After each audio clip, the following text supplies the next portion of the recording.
ఇప్పుడు దేవుని వాక్యంలో నుండి ఒక వచనాన్ని చదువుకుందాం. మత్తయి సువార్త 16వ అధ్యాయము. మత్తయి సువార్త 16వ అధ్యాయము 18వ వచనాన్ని నేనే చదువుతున్నాను, చిత్తగించండి. మత్తయి సువార్త 16వ అధ్యాయము 18వ వచనం. మరియు నీవు పేతురువు, ఈ బండ మీద నా సంఘమును కట్టుదును, పాతాళలోక ద్వారములు దాని ఎదుట నిలువ నేరవని నేను నీతో చెప్పుచున్నాను. మళ్ళీ చదువుతున్నాను. మరియు నీవు పేతురువు, ఈ బండ మీద నా సంఘమును కట్టుదును, పాతాళలోక ద్వారములు దాని ఎదుట నిలువ నేరవని నేను నీతో చెప్పుచున్నాను. చిన్న మాట ప్రార్థన చేసుకుని దేవుని నడిపింపును కోరుకుందాం. ప్రేమ కలిగిన మా మహాపరిశుద్ధ తండ్రి, ఘనుడవగు దేవా, నీకు స్తోత్రము స్తోత్రము స్తోత్రము స్తోత్రము మా తండ్రి, స్తోత్రము మా నాయన, నీకు వందనాలు. ఉదయకాలపు ఆరాధనలో పరిచర్యకు అనుకూరేటువంటి ప్రతిఫలం ఏమిటి, అది ఎంత అనేది అనేక సంగతులు మాతో మాట్లాడావు. మరొక్కసారి నీ పరిశుద్ధ పాదాల చెంతకు వస్తుండగా దయచేసి మాతో మాట్లాడండి. ఉపదేశాన్ని అడ్డగింప చూసే సైతాను, దురాత్మ, దయ్యపు అంధకార శక్తుల ప్రభావమును యేసు నామములో బంధిస్తున్నాం. నీ బలహీన దాసుని, అయోగ్య దాసుని నీ రేఖచాటును మరుగు చేసి నీవే నీ బిడ్డలకు కనబడి నీ స్వరం వినిపించి మా అందరితో మాట్లాడున్నాం. యేసు నామములో ప్రార్థించి విశ్వాసమును బట్టి స్వతంత్రించుకుంటున్నాం తండ్రి, ఆమేన్. మన ప్రార్థన విని మనతో మాట్లాడుతున్న దేవునికి విశ్వాసంతో స్తోత్రాలు చెప్దామా? రెండు చేతులు ఎత్తి స్తోత్రాలు చెప్దామా? స్తోత్రం స్తోత్రం స్తోత్రం స్తోత్రం స్తోత్రం స్తోత్రం. హల్లెలూయా. ప్రభునందు ప్రియులారా, సీమోను పేతురుతో యేసు ప్రభు పలికిన ఆ మాట ఈరోజు మన ధ్యాన అంశంగా తీసుకున్నాం. నేనెవరినని జనులు చెప్పుకొనుచున్నారు అని జనాభిప్రాయం ఏంటి అనేది యేసు ప్రభు తన శిష్యులను అడిగాడు. వాళ్ళు అన్నారు, ప్రభువా, నిన్ను గురించి కొంతమంది బాప్తిస్మం ఇచ్చి యోహానని అనుకుంటున్నారు, కొంతమంది ఏలియా అని, కొంతమంది ఇర్మియా అని, లేక ప్రవక్తలలో ఒకడని చెప్పుకొనుచున్నారు అని సమాధానం ఇచ్చారు. మొదటి ప్రశ్నకు, నేను ఎవరినని జనులు అనుకొనుచున్నారు అన్న మొదటి ప్రశ్నకు వారు ఇచ్చిన సమాధానం ఏంటంటే, నువ్వు ప్రవక్తలలో ఒకడివై ఉండొచ్చు అని కొంతమంది, బాప్తిస్మం ఇచ్చి యోహాన్ అని కొంతమంది, ఇర్మియా అని కొంతమంది, ఏలియా అని కొంతమంది, ఇట్లా నీ గురించి అనుకుంటున్నారు ప్రభువా అన్నారు. సరే, బాగుంది. ఇప్పుడు జనాభిప్రాయం పక్కన పెట్టేసేయండి. ఇంతకీ మీరేమనుకొనుచున్నారు అని వాళ్ళ అభిప్రాయాన్ని అడిగాడు. అప్పుడు వాళ్ళు అన్నారు, వాళ్ళలో ఒకడైనటువంటి పేతురు వెంటనే నోరు తెరిచాడు. సీమోను పేతురు అంటున్నాడు, నీవు సజీవుడగు దేవుని కుమారుడవైన క్రీస్తు అని చెప్పాను. సజీవుడగు దేవుని కుమారుడవైన క్రీస్తువి అని చెప్పాడు. వెంటనే ప్రభు సంతోషపడి, సీమోను బర్యోనా, నీవు ధన్యుడవు, పరలోకమందున్న నా తండ్రి ఈ సంగతి నీకు బయలుపరచనే కానీ నరులు నీకు బయలుపరచలేదు. నరులు అన్న దగ్గర పుట్టినోట్లో రక్త మాంసములు నీకు బయలుపరచలేదు అని చెబుతాడు. ఎంత గొప్ప విషయం ఇది. నేనెవరిని అని ఆయన అడిగినందుకు సీమోను పేతురు ఇచ్చిన సమాధానం ప్రభువుని సంతోషపెట్టింది. నీవు సజీవుడగు దేవుని కుమారుడవైన క్రీస్తువి అనే మాట మాట్లాడాడు. ప్రభు ఒక్కసారి ఆశ్చర్యపోయి, ఇది ఎంత గొప్ప విషయం, నా సంగతి నీకు ఎలా తెలిసిందని ఆశ్చర్యపోయి, నువ్వు ధన్యుడివి. ఎందుకు ధన్యుడు అంటే, మనుషులు ఎవరికి బయలుపరచబడని ఒక సంగతి నీకు స్పష్టపరచబడింది. అదేమిటంటే, నేను సజీవుడగు దేవుని కుమారుడైన క్రీస్తుని అన్న సంగతి. అది ఒక ప్రత్యక్షత. అంటే అప్పటిదాకా మరుగై ఉన్న ఒక రహస్యం బట్టబయలు చేయబడటం లేదా బయలుపరచబడుట. ఈ ప్రత్యక్షత అందరికీ లేదు. కొందరు ఏలియా అనుకున్నారు, కొందరు బాప్తిస్మం ఇచ్చి యోహాన్ అనుకున్నారు, కొందరు ప్రవక్తలలో ఒకడనుకున్నారు, కొందరు ఇర్మియా అనుకున్నారు. కానీ నేను సాక్షాత్తు సజీవుడగు దేవుని కుమారుణ్ణని, ఒక ప్రత్యేకమైన కార్యం నిమిత్తం అభిషేకింపబడి ఇక్కడికి పంపబడ్డానని, ఆ సత్యం ఏదైతే ఉందో, ఆ రహస్యము, ఆ మర్మము, అది నీకు బయలుపరచబడింది. అది నీకు ఎలా బయలుపరచబడింది? మానవ సంబంధమైన మెదడుతో, రక్తమాంసయుక్తమైనటువంటి శరీరముతో, గుండెతో, హృదయంతో ఆలోచిస్తే కాదు. పరలోకమందున్న నా తండ్రే నన్ను ఎవరికి బయలుపరుస్తాడో వాళ్ళు మాత్రమే నన్ను కనుగొంటారు. ఆయన నా దగ్గరికి ఎవరిని ఆకర్షిస్తాడో వాళ్ళు మాత్రమే నా దగ్గరకు రాగలుగుతారు. అలాంటి ప్రత్యక్షత నీకు లభించింది సీమోను, నువ్వు ధన్యుడు అయా. ఈ ప్రత్యక్షత నీకు లభించింది కనుక పరలోక రాజ్యపు తాళపు చెవులు నీకు ఇస్తున్నానన్నాడు. తర్వాత రెండవ మాట అన్నాడు, నీవు పేతురువి అనే మాట కింద మీరు ఆ పేతురు అన్న దగ్గర చూడండి ఒక్కసారి. మూడు సంఖ్య వేసి ఉంటుంది. నీవు పేతురు అన్న దగ్గర పుట్నోట్లో రాయి అని అర్థం వస్తుంది. నీవు పేతురువి అంటే నువ్వు రాయివి. అయితే ఈ బండ మీద నా సంఘమును కట్టుదును, పాతాళలోక ద్వారములు దాని ఎదుట నిలవనేరవు అన్నాడు. పేతురుకి ప్రత్యక్షత దొరికినందుకు పరలోక రాజ్యపు తాళపు చెవులు నీకు ఇస్తాను అన్నాడు. చూడండి ఆ మాట కూడా. పరలోక రాజ్యం యొక్క 19వ వచనం, తాళపు చెవులు నీకు ఇచ్చేదను, నీవు భూలోకమందు దేన్ని బంధించుదు అది పరలోకమందును బంధింపబడును, భూలోకమందు దేని విప్పుదు అది పరలోకమందును విప్పబడునని అతనితో చెప్పాను. 3 సంగతులు లభించినాయి పేతురికి ఈ ప్రత్యక్షతను గురించి మాట్లాడినందుకు. బాగా వినండి, మీకు అర్థమయ్యేటట్టు చెప్తాను. తండ్రి ద్వారా బయలుపరచబడుట అనేది పేతురికి జరిగినప్పుడు 3 విషయాలు మాట్లాడాడు. మొట్టమొదటిది, నీవు ధన్యుడవు అన్నాడు. ఎవరు ధన్యుడు అంటే తండ్రి ద్వారా ప్రత్యక్షత పొందిన వారు ధన్యులు. క్రీస్తు ఎవరికి బయలుపరచబడ్డాడో, యేసు దేవుని కుమారుడని ఎవరికి బయలుపరచబడ్డాడో, యేసు లోకపాపములను మోసుకొని పోవడానికి వచ్చిన దేవుని గొర్రెపిల్ల అనే ప్రత్యక్షత ఎవరు పొందగలిగారో, యేసు నిజరక్షకుడనే గ్రహింపు ఎవరు పొందగలిగారో వారందరూ కూడా ధన్యులు. ఈరోజు ఆ ధన్యుల లెక్కలోనికి మీరు నేను కూడా వచ్చాం. మీరు ఒప్పుకుంటారా యేసు దేవుని కుమారుడని? ఎంతమంది ఒప్పుకుంటున్నారో చేతులు ఎత్తండి.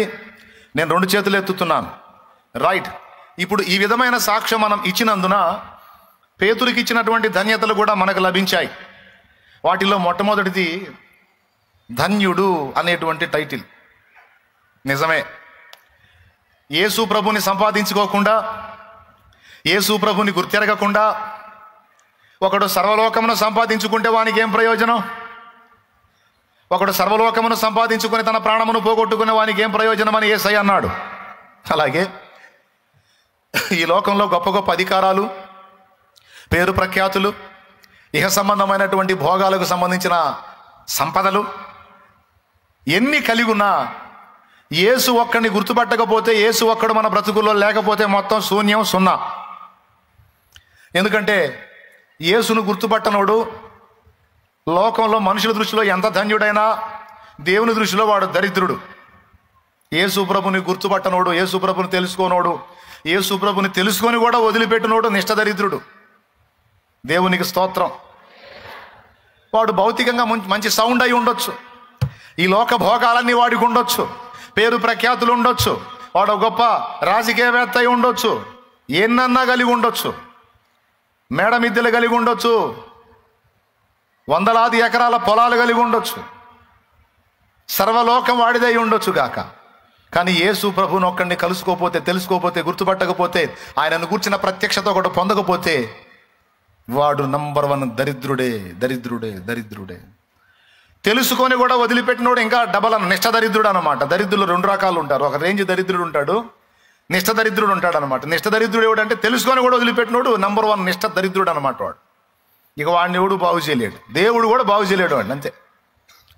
ఇక వాడు నిష్ఠ దరిద్రుడు అన్నట్టు, తెలుసుకొని వదిలిపెట్టినోడు. తెలుసుకోలేనివాడేమో మామూలు దరిద్రుడు అనమాట. కానీ లోకం వాళ్ళని ఏమంటుంది తెలుసా? మంచి రాజకీయ నాయకుడు అనుకు ధన్యుడండి, మంచి ఫాలోయింగ్ ఉందండి అతనికి అంటారు. 10 మంది పిల్లలు కలిగి ఉంటే ఆయనకేమండి 10 మంది సంతానం అండి, అందులో కూడా మొత్తం 7 మగపిల్లలండి. డబ్బులు ఎక్కడెక్కడ డబ్బులని వాళ్ళకే అని చెప్పుకునేవాళ్ళు వెనకటి రోజుల్లో. సంతానాన్ని బట్టి ధన్యుడని, సంపదను బట్టి ధన్యుడని, అధికారాన్ని బట్టి ధన్యుడని, సంపదను బట్టి ధన్యుడని, పేరు ప్రఖ్యాతులను గురించి ధన్యుడని, పెద్ద కులంలో పుట్టాడు ధన్యుడని, వాళ్ళకండి అగ్ర కులంలో పుట్టాడండి ధన్యుడండి, రాజవంశంలో పుట్టాడు ధన్యుడని. అట్లాగా మనుషులు గొప్ప అనుకునే వాటిల్లో ఎవడన్నా కనపడితే ధన్యుడు అంటారు. నిజంగా చెప్పాలంటే అవన్నీ ధన్యతలు కావు, అది ఒరిజినల్ ధన్యత కాదు. ఎవరు ధన్యుడు అంటే దైవ కుమారుడు ఎవనికి ప్రత్యక్షమయ్యనో, దైవ కుమారుని కూర్చున్నటువంటి సత్యము ఎవనికి ప్రత్యక్షపరచబడెనో వారు ధన్యులు అన్నాడు దేవుడు. సాక్షాత్తు యేసయ్య అన్నాడు, వాడురా ధన్యుడు. నన్ను కనుగొన్నవాడు ధన్యుడు, నన్ను గుర్తుపట్టినవాడు ధన్యుడు, నన్ను కలుసుకున్నవాడు ధన్యుడు, నన్ను బాగుగా తెలుసుకున్నవాడు ధన్యుడు, ధన్యురాలు. నీకు ఆహారానికి లేకపోవచ్చు, వస్త్రహీనత ఉండొచ్చు, నువ్వు తక్కువ కులం అన్నదానిలో పుట్టుండొచ్చు, నీకు జనబలం లేకపోవచ్చు, ఎలాంటి రాజకీయ గుర్తింపులు లేకపోవచ్చు, పేరు ప్రఖ్యాతులు లేకపోవచ్చు. ఇవన్నీ ఏమీ లేకపోయినా, లోకము మనుషులు గొప్ప అనుకునేవేవి లేకపోయినా, ఈ లోకం ఎలాంటి లోకాలు, కోటాను కోట్ల లోకాలను చేసినటువంటి సుప్రీం ఎవరైతే ఉన్నాడో ఆయన దృష్టిలో ఉన్నావు నువ్వు. కింగ్ ఆఫ్ ద కింగ్సా, స్తోత్రం. ఆయన దృష్టిలో ఉన్నావు నువ్వు. మరి ధన్యత కదా అది. ఏం ధన్యత, ఏం అప్పులు తీరట్లా అని మీ ఫీలింగు. దేవునికి స్తోత్రం, హల్లెలూయా. అంతేనా? నేను చెబుతున్నా, అప్పులున్నా నువ్వు ధన్యుడివే, జనం చేత తిట్లు తింటున్నా నువ్వు ధన్యుడు. ఎందుకంటే పేతురుకు కలిగిన ధన్యత నీకు లభించింది. లోకంలో నీ వారనుకున్న మిగిలిన వాళ్ళు ఎవ్వడికి లేని ప్రత్యక్షత నీకు మాత్రమే లభించింది. అందుకే నువ్వు ధన్యుడు అని చెబుతున్నా. ఈ ధన్యత ఎవరికి ఉందండి? నిజరక్షకుడు ఎవరికి తెలుసండి? ఎంతమందికి తెలుసండి? తెలిసిన ఆయన ఎంతమంది కలుసుకున్నారండి? ఆయనలో ఎంతమంది నిలిచున్నారండి స్థిరంగా? కానీ నువ్వు నేను తెలుసుకోవటం, కలుసుకోవటం మీద ఆయనలో నిలిచి ఉంటాన్ని కూడా కృప పొందాం. రైట్, ఇది ధన్యత. ఇది మొదటి సంగతి, పేతురుకి లభించింది అది. రెండవది ఏమన్నాడో తెలుసా? అధికారము. ఈ ప్రత్యక్షత కలిగిన వాళ్ళకు దేవుడు ఇస్తానన్న రెండవ సంగతి ఏమిటంటే అధికారము. చూడండి, తాళపు చెవి దేనికి గుర్తు? అత్తగారింటికి కోడలు వచ్చిందనుకో, కోడలు బాగా అత్తమ్మకు నచ్చిందనుకో, తాళపు చెవులు కోడలకి ఇస్తుంది. ఆ తాళపు చెవులు ఇచ్చిందంటే అర్థం ఏమిటంటే, అమ్మాయి కోడల పిల్ల, నీ ప్రవర్తన చాలా బాగా నచ్చింది అమ్మాయి మాకు, నువ్వు బహు నమ్మకస్తురాలువి, నేనే పిసినారి సంఘానికి అధ్యక్షురాలను అనుకుంటే నాకన్నా డబల్ ఉన్నావు నువ్వు, ఇక నీ చేతికి తాళం ఇస్తే అసలు గొడవే ఉండదు అమ్మాయి అని తాళపు చెవులు ఇచ్చినప్పుడు అర్థం ఏంటంటే ఇంటి అధికారం ఇచ్చినట్టు. తాళపు చెవి అధికారమునకు గుర్తు. పరలోక రాజ్యపు తాళపు చెవులు నీకు ఇచ్చేదను. నువ్వు దేన్ని బంధిస్తావో అది బంధించబడిద్ది, దేన్ని విప్పుతావో అది విప్పబడిద్ది అన్నాడు. స్పష్టంగా చెప్పాడు అక్కడ. పేతురికేనా, లేకపోతే ఆ ప్రత్యక్షత పొందిన మనకందరికే? ఎంతమంది ఒప్పుకుంటారు? అందరికని. ఎందుకంటే ఆ పేతురుకు దొరికిన ప్రత్యక్షతే నీకు నాకు కూడా దొరికింది కనుక పేతురుకు దొరికిన ధన్యత నీకు దక్కింది, నాకు దక్కింది. అధికారం కూడా నీకు ఇవ్వబడింది, నాకు ఇవ్వబడింది అన్న సత్యం మర్చిపోకూడదు మనం. దేన్ని బంధిస్తారో పోయిన వారమే చెప్పినట్టున్నాను నేను. పోయిన వారం అంతకుముందు వారం మాట్లాడాను. ఏమండి, పోయిన వారమేనా అంతకుముందు వారం? దేన్ని బంధిస్తారో అది బంధిస్తాను, దేన్ని విప్పుతారో అది విప్పుతానని నాకైతే మొన్న ఆదివారం చెప్పినట్టుంది. దేవునికి స్తోత్రం. అంటే అంత బాగా గుర్తుందన్నమాట. అంటే నీకు ఇవ్వబడిన రెండవ విషయం ఏంటంటే అధికారము. మొదటిది ధన్యత, రెండవది అధికారము. మూడవది నీవు రాయివన్నాడు. చాలా మంది అనుకుంటారు పేతురు మీద సంఘాన్ని కడతానన్నాడు అని అనుకుంటారు తెలియక. అది రైట్ కాదండి. నీవు రాయివి, ఈ బండ మీద నా సంఘమును కట్టుదును అన్నాడు. పేతురుని ఏమన్నాడంటే నువ్వు బండవి, నీ మీద సంఘాన్ని కడతానని యేసు ప్రభు అన్నాడు. అందుకే సంఘానికి మూలం పునాది కేఫా అని, పేతురని కొన్ని సంఘాల వాళ్ళు చెప్పుకుంటున్నారు. అర్థమైందా? వాస్తవం అది కాదు. బండ అనే మాటకి దేవుని వాక్యం ఇచ్చిన నిర్వచనం ఒకదానిలోనేమో క్రీస్తు అని ఉంది, మరొక దానిలో ప్రత్యక్షత అనే బండ. దేవునికి స్తోత్రం.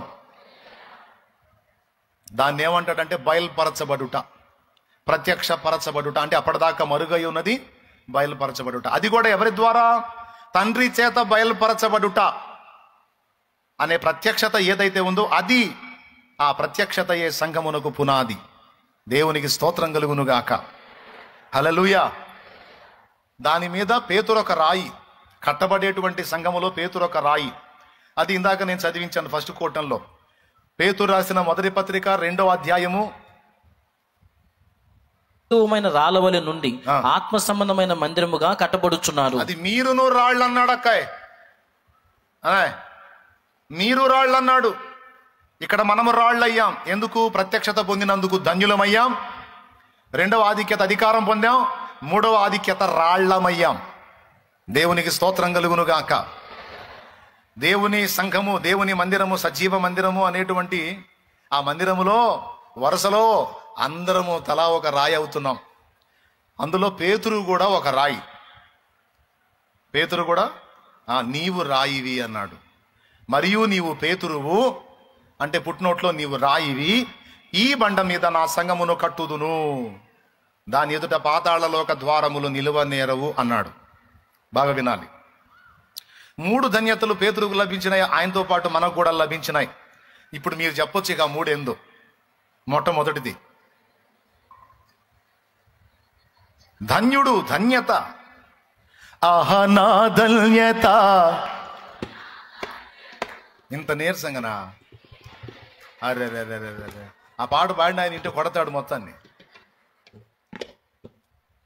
ఆహా నా ధన్యత, ఓ నా భాగ్యము, ఏమని వివరింతును, ఏమని వివరింతును. ఆహా నా ధన్యత, ఓ నా భాగ్యము, ఏమని వివరింతును, ఏమని వివరింతును. నేనెందుకని నీ సొత్తుగా మారితిని, యేసయ్యా నీ రక్తము చే కడుగబడినందున, నీ అనాది ప్రణాళికలో హర్షించెను నా హృదయ సీమ, నీ అనాది ప్రణాళికలో హర్షించెను నా హృదయ సీమ. ఆమేన్, ఆమేన్. అందరూ చెప్పండి ఆమేన్. అగునుగాక. రెండోది ఏం చెప్పండి? మొదటిది ధన్యత అన్నారు గట్టిగా. రెండవది అది ఎవరికి ఇవ్వబడింది? అది అంటే పేతురికి ఇచ్చాడులే అన్న, మనకెందుకు ఇచ్చాడు అంటే ప్రత్యక్షత పొందిన వాడికెల్లా దొరికింది. అది పేతురికే ఇస్తే పేతురు వరకు రాపిచ్చి పెట్టేవాడు. నీకు నాకు ఎందుకు రాసి ఇచ్చాడు ఇది? ఏమ్మా మత్తయి సువార్త 16వ అధ్యాయం లేపేసేవాడు అసలు పేతురికే అయితే. మరి నీకు కూడా ఇచ్చాడుగా. మీ బైబిల్లో ఉందా మత్తయి 16 ఉందా? నా బైబిల్లో కూడా ఉన్నట్టే ఉంది. అంటే దాని అర్థం ఏంటంటే ఈ కృప నీకు కూడా ఇవ్వబడింది, నాకు కూడా ఇవ్వబడింది అధికారం. మత్తయి 18:18లో కూడా ఉంది. 2 చోట్ల మాట్లాడాడు. కావాలంటే చూడండి. భూమి మీద మీరు వేటిని బంధింతురో అవి పరలోకమందును బంధింపబడును, భూమి మీద మీరు వేటిని విప్పుదురో అవి పరలోకమందును విప్పబడునని. ఇదే మాట కదా అది కూడా. రైట్. ఇది అందరికీ వర్తించిందా? రైట్. రెండోది అది. మూడోది ఏం చెప్పండి? రాయే. ఇప్పుడు చెప్పాలి, నువ్వు ఎవరునో ఆయా మనిషివి కాదా? మనిషినే, సజీవ రాయిని. సజీవ రాయివి నువ్వు. రాయివంటే దేవుని మందిరము, జీవము గల దేవుని మందిరములో గోడలు ఉంటే ఆ గోడల వరుసలో నువ్వు ఒక రాయివి. బా ఎంత ధన్యత. ఎక్కడో ఉన్న బండరాయిని తీసుకొచ్చి చక్కగా చెక్కి వరుసలో పెట్టినట్టు, ఎక్కడో లోకంలో నశించిపోయే నిన్ను తీసుకొచ్చి చెక్కడం చేసి ఇప్పుడు చెక్కుతూ పరిపూర్ణం చేసి ఆయన సన్నిధిని వరుసలో ఒక రాయిగా నిన్ను నన్ను కూడా ఏర్పరచుకున్నాడంటే ఇంకేం కావాలండి? దేవునికి మహిమ కలుగును గాక. ఈ 3 ఆధిక్యతలు మనకు లభించాయి. ఎందును బట్టి లభించాయంటే యేసును గూర్చిన ప్రత్యక్షత పొందినందున లభించాయి. ఇంకా దీనికి ఇంకా వేరే స్పెషల్ ఏం లేదు. ఆ ప్రత్యక్షత అనేది మీకు అందరికీ బయలుపరచబడింది, నాకును బయలుపరచబడింది కనుక ఇవన్నీ మనందరికీ వర్తిస్తాయి. కాబట్టి వీటిని దృష్టిలో పెట్టుకొని నువ్వు ఆనందపడాలి. అంతేకాదు ప్రార్థన చేయాలి. మూడవది, నువ్వు అసలు నీవు ఏమై ఉన్నావో కూడా గ్రహించి బతకాలి, ఆనందపడాలి. కొంతమంది బంగారం కొని మెడలో వేసుకొని పక్కన వాళ్ళు శోధిస్తూ ఉంటారు. బంగారం కొని మెడలో వేసుకెళ్ళి బంగారం పిచ్చోళ్ళు బంగారం పిచ్చోళ్ళు. కొంతమందికి పిచ్చగా ఉంటుంది బంగారం, మొత్తం బీరోలో దాచి పెడతారు, వేసుకోరు. తీసుకొచ్చి భర్త కొనిచ్చినా కూడా నాకొద్దు అని ఆ బాక్సులో భద్రం చేసి ఆడ పెట్టేస్తారు. భర్త అడుగుతాడు కూడా, పిచ్చా నీకు, చక్కగా గోల్డ్ చేయించాను, అందరూ పెట్టుకుంటా, నువ్వు కూడా పెట్టుకోవచ్చు కంటే ఇదంతా నాకు గొప్ప కాదండి. అదేంది గొప్ప కాదు? అదే ఎప్పుడన్నా నీకు అవసరమైద్దని నేనేదో దాన్ని దాచిపెట్టాను, కానీ నేను వేసుకునే దానికి అది నేను వేసుకునేంత రేంజ్ కాదు దాన్ని అని చెప్పాలి. అట్లా పడేస్తారు కొంతమంది, పడేస్తారు. వాళ్ళకి దాని సంగతి తెలుసు. కొంతమంది అట్ట కాదు, అంత కొన్నా సరే పక్కన వాళ్ళని శోధిస్తూ ఉంటారు, 20-30 మందికి చూపిస్తారు. జెంట్స్లో కూడా ఉంది దరిద్రం. ఉంగరం కొత్తగా కొనుక్కొని పెట్టుకున్నాడు అనుకో, కదిలి తిట్టి అంటుంటాడు, ఇక్కడ ఉంగరం కనపడాలని అది అంటుంటాడు. అది వెళ్ళి అది చేసిరా అంటాడు, ఇటు పక్క ఉంగరం కనపడాలని. బ్రాస్లెట్ వేయించాడు అనుకో, ఇట్ట అంటుంటాడు, బ్రాస్లెట్ కనపడాలని. చైన్ వేసాడు అనుకో, ఈ పైగుండి తీసేస్తాడు, తీసేసి అంటుంటాడు, అది కనపడాలని. ఇదంతా దరిద్రం అన్నమాట. నేను కొన్నాను చూడు, నేను వేసుకున్నాను చూడని. లేడీస్లో ఉంది, జెంట్స్లో కూడా ఉంది. లేడీస్ అయితే అచ్చంగా జెంట్ ఏం చూపించడు, ఇదిగో కొన్నాను ఇదని చూపించాడు జెంట్. లేడీస్ అట్ట కాదు, లేడీస్ చూపిస్తారు. పక్కన ఆడవాళ్ళు ఉంటారుగా, వదినా చూసావా అంటారు, మీ అన్నయ్య ఇచ్చాడు అంటారు. సాయంత్రం ఇక ఏం భర్త అని ఆ భర్తను శోధించాలని ఏం చూపించింది అన్నమాట. ఇప్పుడు ఒంటి నిండా బంగారం వేసుకుంది ధన్యురాలు, నా బతుకు పాడుగాను, ముక్కు పుడక కూడా తీసుకోలేదు. పెళ్ళి 20 ఏళ్ళు అయింది, ఒక ముక్కు పుడకుంది నా ముఖానికి, నా బతుకంతా చండాలం అనుకుంటా ఉంటారు. నేను చెప్తున్నా, ఒకవేళ అట్లా గోల్డ్ ఎవరన్నా ఒంటి నిండా వేసుకొని నీ కనపడితే ఆమె ధన్యురాలు, నేను దరిద్ర కొట్టుదని అనుకోవాకు, నిద్రమోహమా అనుకోవాకు. అంతకంటే ధన్యత నీకుంది. ఏంటంటే వాళ్ళు ముక్కుల మీద, చెవులకి, ఏమండి నెత్తి మీద, ఇక్కడ ఏమండి మెడలో, హృదయం దగ్గర, విలువైన ప్రదేశాలలో వాళ్ళు ధరించిన బంగారము నా ప్రభువు నీ పాదాల కింద పెడతాడు. అది వాక్యం చెప్పిన సత్యం. ఇప్పుడు చెప్పు, ఎవరు ధన్యులు?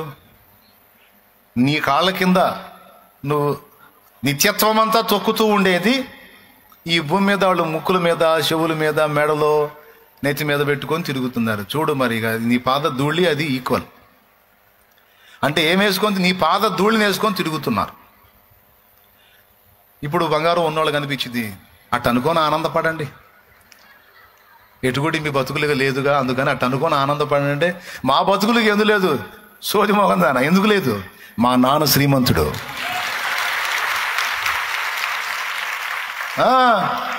మామూలు ధనికుడు కాదు, విశ్వమే ఆయనది. ఆయన మా నాయన. రాజకుమార పుత్రిక ఇక్కడ, పుత్రుడు ఇక్కడ. మరి రాజుగారు కుమారుడు కుమార్తె అయితే మరి ఏం ఏడొచ్చి ఈ బతుకుతున్నావు ఏంటంటే, ఇది ట్రైనింగ్ పీరియడ్. శిక్షణ పొందేటువంటి టైం. శిక్షణ పొందే టైంలో ప్రధాని కొడుకైనా సరే క్లాసులో అందరితో పాటు కూర్చోరు, వాడికే స్పెషల్ కుర్చీ ఏమి వేయరు. అందరితో పాటు యూనిఫామ్ వేసుకోవాలి. వాడు తప్పు చేసిన పంతులు బాస్తాడు. దేవునికి స్తోత్రం.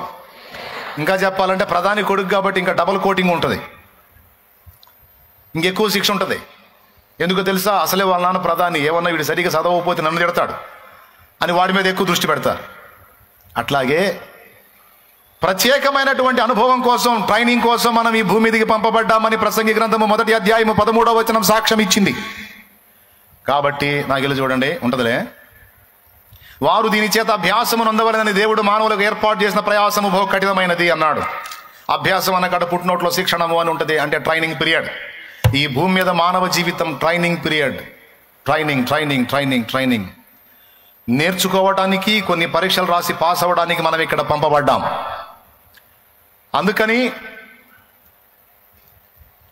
అందుకని ఈ శిక్షణా స్థలంలో రాజుగారి కొడుకు కూతురైనా సరే సామాన్యమైన జీవితం జీవించాల్సిందే.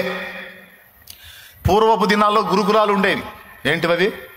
గురుకులాలు, అరణ్యాల్లో ఆశ్రమాలు, గురుకులాలు ఉండేవి. రాజుగారు ఏం చేసేవాడంటే వాళ్ళ కొడుకునో కూతురునో తీసుకొచ్చి అక్కడున్న గురువుకి అప్పచెప్పేవాడు.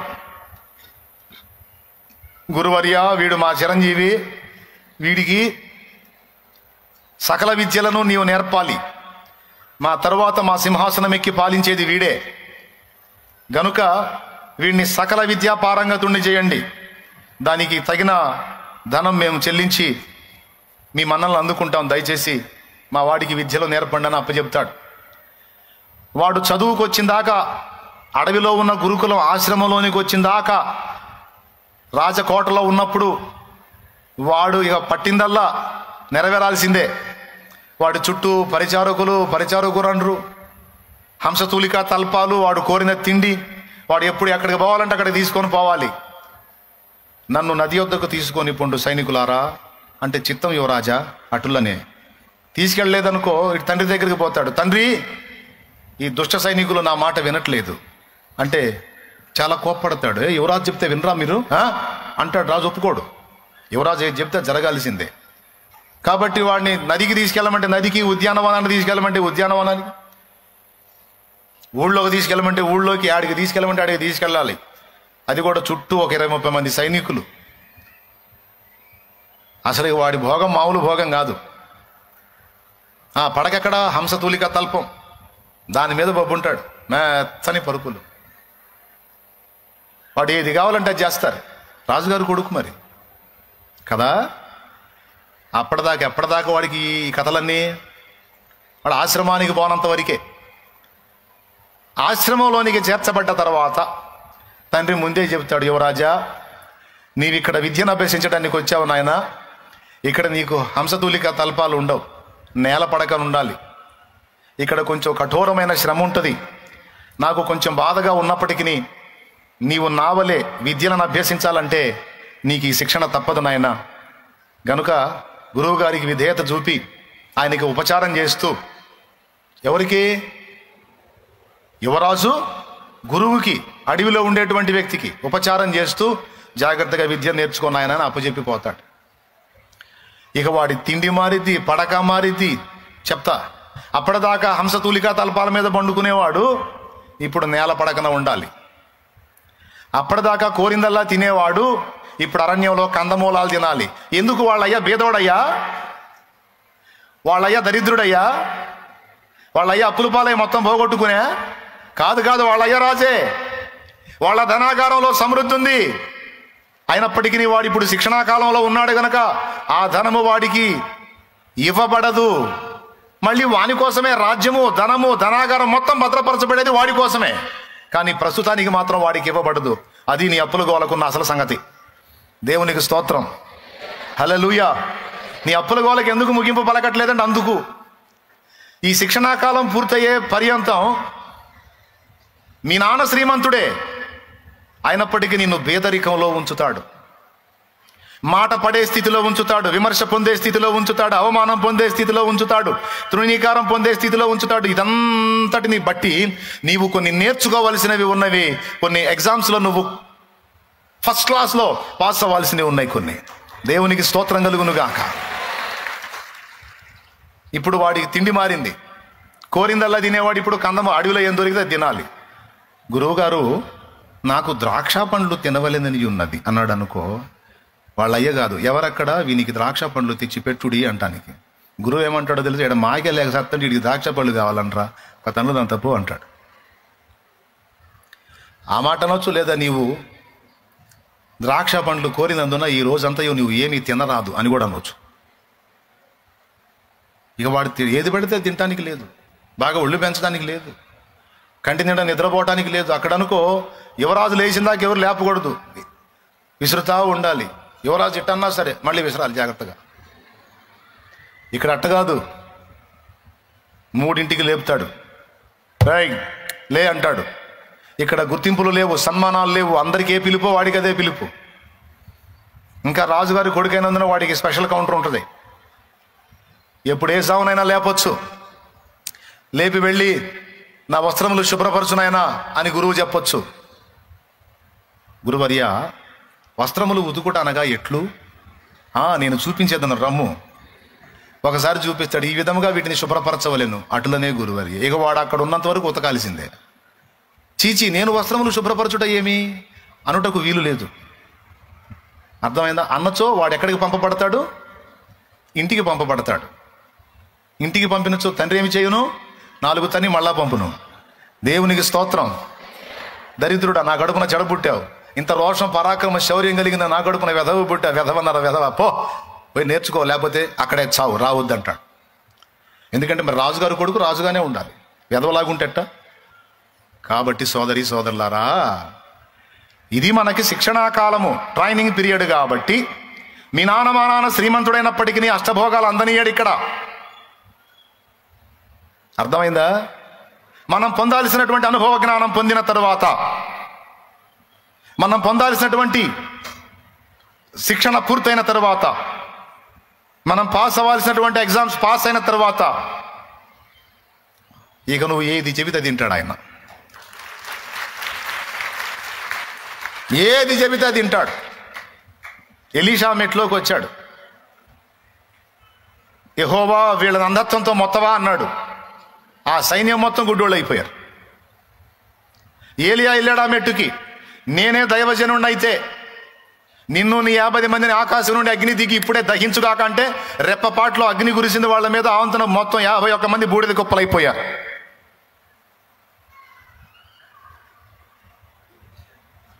అయ్యా దైవజనుడు, ఆ సిరియన్ల దండొచ్చి పడిందయ్యా, మనకు మూడిందయ్యా, మన పక్షానే ఒళ్ళేడయ్యా. ఎవరురా నువ్వు? వాళ్ళు ఎంతమంది ఉన్నారు? వాళ్ళకంటే డబుల్ ఉన్నారా మనకి అన్నాడు ఎలీషా. ఏడయ్యా, ఒక్కడు కూడా కనపడట్లేదు. మన పక్షాన్ని ఎవరున్నారయ్యా? అంతా వాళ్ళ గుంపే కనపడుతుంది. యెహోవా దయచేసి వీడు చూచున్నట్లు వీడి కళ్ళు తెరవవా అని అట్లా టచ్ చేస్తే అప్పుడు వీడి కళ్ళు తెరవబడ్డాయి. కళ్ళు తెరవబడి చుట్టూ ఉన్నటువంటి ఎలీషా చుట్టూ అగ్నియో, పర్వతము, రథములను, సైన్యం అంతా ఎంత ఉందో కూడా కనపడింది. గుండె జారిపోయింది వీడికి. వాము ఇంతమంది ఉన్నారు ఏంది? అదిరా నాకున్న ప్రొటెక్షన్, అదిరా నాకున్న కాపుదల, అదిరా నాకున్న భద్రత.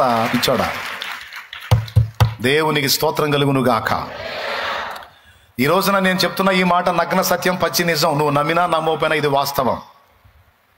తెలుసా నీకు? నువ్వు ఇంటి మీద సరిగా చెత్త లేకపోయినా సరే నేను గ్యారెంటీ ఇస్తాను, నువ్వు మాత్రం రాజు కొడుకువే, రాజు కూతురువే. నిజం, నేను చెప్పేది వాస్తవం. నువ్వు రాజుగారి కొడుకువే, రాజుగారి కూతురువే. నువ్వు ఆటలు పాడటం కాదు, అవి నిజాలని నమ్మాలి. రాజవంశములో యాజకత్వము చేసేదను, రాజవంశములో యాజకత్వం చేసినదునా, ఇదిగో నస్తుతుల సింహాసనం కృపామయుడా. దేవుని గొప్ప నామానికి మహిమ కలుగును గాక. కొంతమంది కదిలితే మీరేమట్లు అంటుంటారు. కొంతమందికి ఇది ఒక దరిద్రం ఉంది. ఎట్లనన్నా వాళ్ళ కులం తెలుసుకోవాలి. ఏ ఆరాటం కొంతమందికి. మీరేమట్లు అంటారు. అట్లాంటి యదవ ప్రశ్న ఎవరన్నా అడిగితే చెప్పు, మేము రాజులము, రాజాది రాజు యేసురాజు బిడ్డలం, మా నాన్న రాజు, రాజాది రాజు, ఆయన పిల్లలం మేము. ఇకంతే. ఆ కులం ఈ కులం అని చెప్పకు.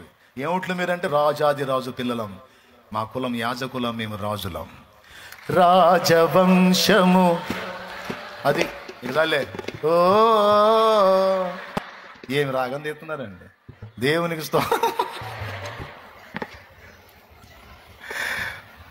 సూపర్గా తీస్తున్నారు రాగం. అంతే. ఏమిట్లో నడితే చాలు. రాజవంశములో యాజకత్వము చేసేదను కృపామయుడా. ఆమేన్, ఆమేన్. అది. కానీ ఇది నిజమా అబద్ధమా? మనుషులు కల్పించిన కులమే అబద్ధం, నేను చెప్పిందే నిజం. నిజంగా నేనేదో బిల్డప్ కోసం చెప్పమని చెప్పట్లేదు, అది వాస్తవం, పచ్చి నిజం.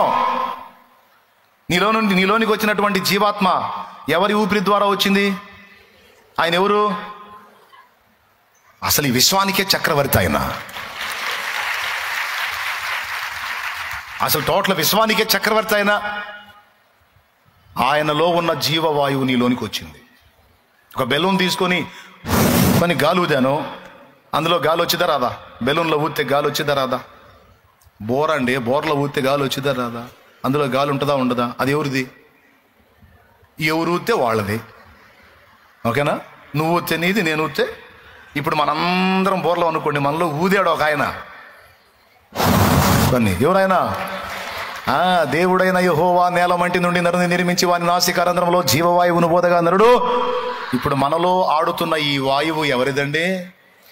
నా ఊపిరైంది నీ శ్వాసని, నిత్యము నీకెప్పుడు నా ధ్యాసని, నీ ప్రాణమిచ్చింది నా కొరకని, నీలాంటి ప్రేమికుడు ఇలా లేడని. సావైనా బ్రతుకైనా నేలైనా కీడైనా నీతోనే నా పయనమో, నీ ప్రేమ సాకారమో యేసయ్య, నీ పొందు నా భాగ్యమో. నీతోనే అనుబంధం, నీలోనే ఆనందం, నీ ప్రేమ సాకారమో యేసయ్య, కావాలి నీ స్నేహము. నేను పాడుకున్నా, నా ఊపిరైంది నీ శ్వాసని. మరి మీరు పాడుకోరా? మీకు ఎవరు శ్వాస అయింది? ఎవరికి శ్వాస ఆడుతున్నా ఆ శ్వాస ఆడిన శ్వాసలన్నీ కూడా ఆయన ఇచ్చిన ఊపిరే.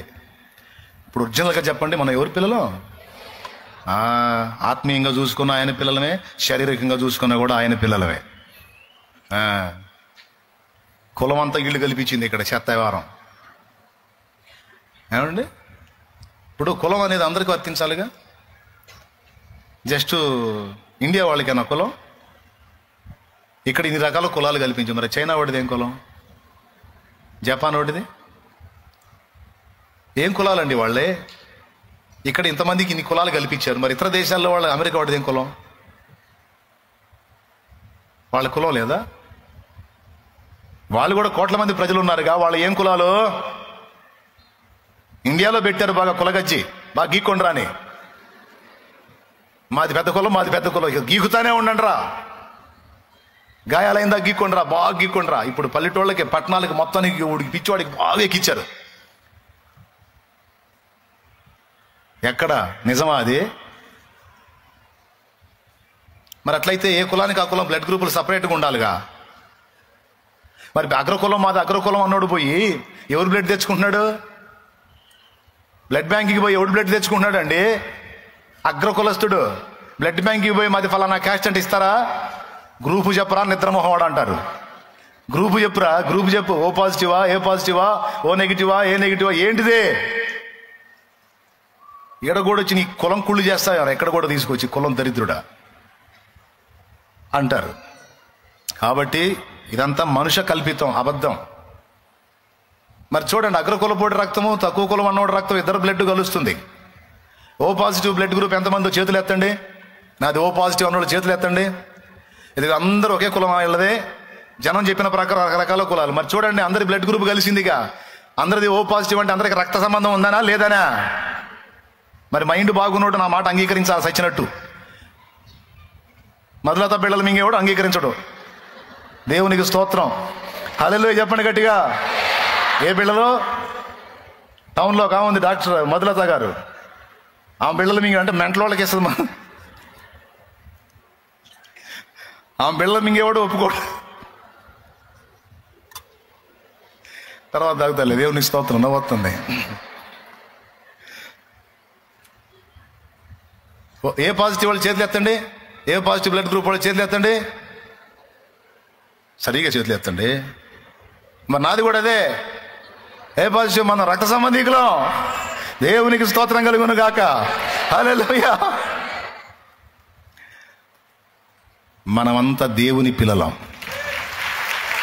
రాజాదిరాజు పిల్లలం, విశ్వానికే చక్రవర్తి అయిన వాని సంతతి. విశ్వాసమును బట్టి సంతతి. ఒరిజినల్ గా కూడా మన ఆత్మలకు తండ్రి ఆయన అని బైబిల్లో రాస్తుంది. ఓకేనా? తండ్రి సరే, అప్పుల వ్యవహారం ఏందని ఇప్పుడు అదే గోలగా దానికే సమాధానం చెప్తాను. శిక్షణాకాలం పూర్తయిందాక, అనుభవాల పాఠం అబ్బిందాక కొద్ది కాలం కొన్ని విషయాల్లో మనం అదుపు చేయబడతాం. పొదుపుగా మనకి ఇవ్వబడిద్ది. అది పూర్తయిన తర్వాత నీవు పట్టజాలనంత నా తండ్రి నీకు ఇస్తాడు. ఇక నా బిడ్డకి సమృద్ధి ఇస్తే ఇక నా బిడ్డ చెడిపోదు, నా బిడ్డ చెడిపోడు. ఎందుకంటే ధన విషయంలో వాళ్ళకి నియంత్రణ వచ్చింది. ఇక దాన్ని ఎట్టబడితే అట్లా వినియోగించకుండా సత్క్రియలకే వినియోగించేటువంటి నిబద్ధత నా బిడ్డలకు వచ్చింది అనుకున్నప్పుడు నా తండ్రి ద్వారాలు తెరుస్తాడు, ఆకాశవాకిళ్ళు విప్పుతాడు, పట్టజాలనంత దీవెనలో నా తండ్రి కుమ్మరిస్తాడు. ఇప్పుడు చెప్పండి, నీకు అనుభవాల పాఠం నేర్పకుండా, విలువలు నేర్పకుండా నీకు కుప్పలు కుప్పలు డబ్బులు ఇచ్చాడు అనుకో, ఇంకెవరు నాశనం చేసే అవసరం లేదు. నిన్ను నువ్వే అయిపోవచ్చు ఎస్కేఎన్పి. స్తోత్రం. ఇంకెవరు నాశనం చేసే పని లేదు నిన్ను. అవునా కాదా? ఇబ్బడిమబ్బడిగా డబ్బులు వచ్చి పాడైపోయిన వాళ్ళు ఎంతమంది లేరు? అంతంత మాత్రంగా ఉండి క్రమంగా బ్రతికిన వాళ్ళు ఎంతమంది లేరు? కాబట్టి ఇది సంగతి. కనుక ఇప్పుడు మనం ఎవరమండి? ఎంత ధన్యత ఇప్పుడు వాడుకోవాలి. ఆహా నా ధన్యత. మనం ఆయన పిల్లలం కాబట్టి రేపు మన కాళ్ళ కింద ఉంటుంది ఆ గోల్డ్. ఏ గోల్డ్? ఈ జనం మెచ్చుకునే గోల్డ్. సువర్ణ వీధులలో నడిపించెదవా, సువర్ణ వీధులలో నడిపించెదవా, సియోనులో స్థిరమైన పునాది నీవు. ఈ సత్యం తెలిసిన వాళ్ళు దేవుని బిడ్డలో భర్త తీసుకొచ్చి గోల్డ్ ఇచ్చినా సరే పెట్టుకోరు, తెచ్చి అందులో వేస్తారు. నాకెందుకు ఈ దరిద్రం అని. దేవునికి స్తోత్రం. మర్యాదగా అందులో వేయండి. ఎందుకు మీకు తారు పరలోకపు డాంబరం మీకు ఎందుకు? అందులో వేసేసండి. వైనం చేసి ఆత్మను రక్షిద్దాం. వామ్మో బంగారం తీసుకొచ్చి అందులో ఏమంటున్నాడు? నేను రానమ్మా చర్చికో. మీ బంగారానికి మీకు దండం. నాకు అక్కర్లేదులే కానీ అది కాదు, అంతకంటే శ్రేష్టమైన ధన్యత మనకు లభించింది. శ్రేష్టమైన శ్రేష్టమైన శ్రేష్టమైన ధన్యత లభించింది. ఓకే సరే, ఈ పాయింట్ను పక్కన పెట్టేద్దాం. అసలు పాయింట్కి వచ్చేద్దాం. ఇక మనం ముగించేద్దాం. ఏమండి? కొంచెం నీళ్లు తాగి.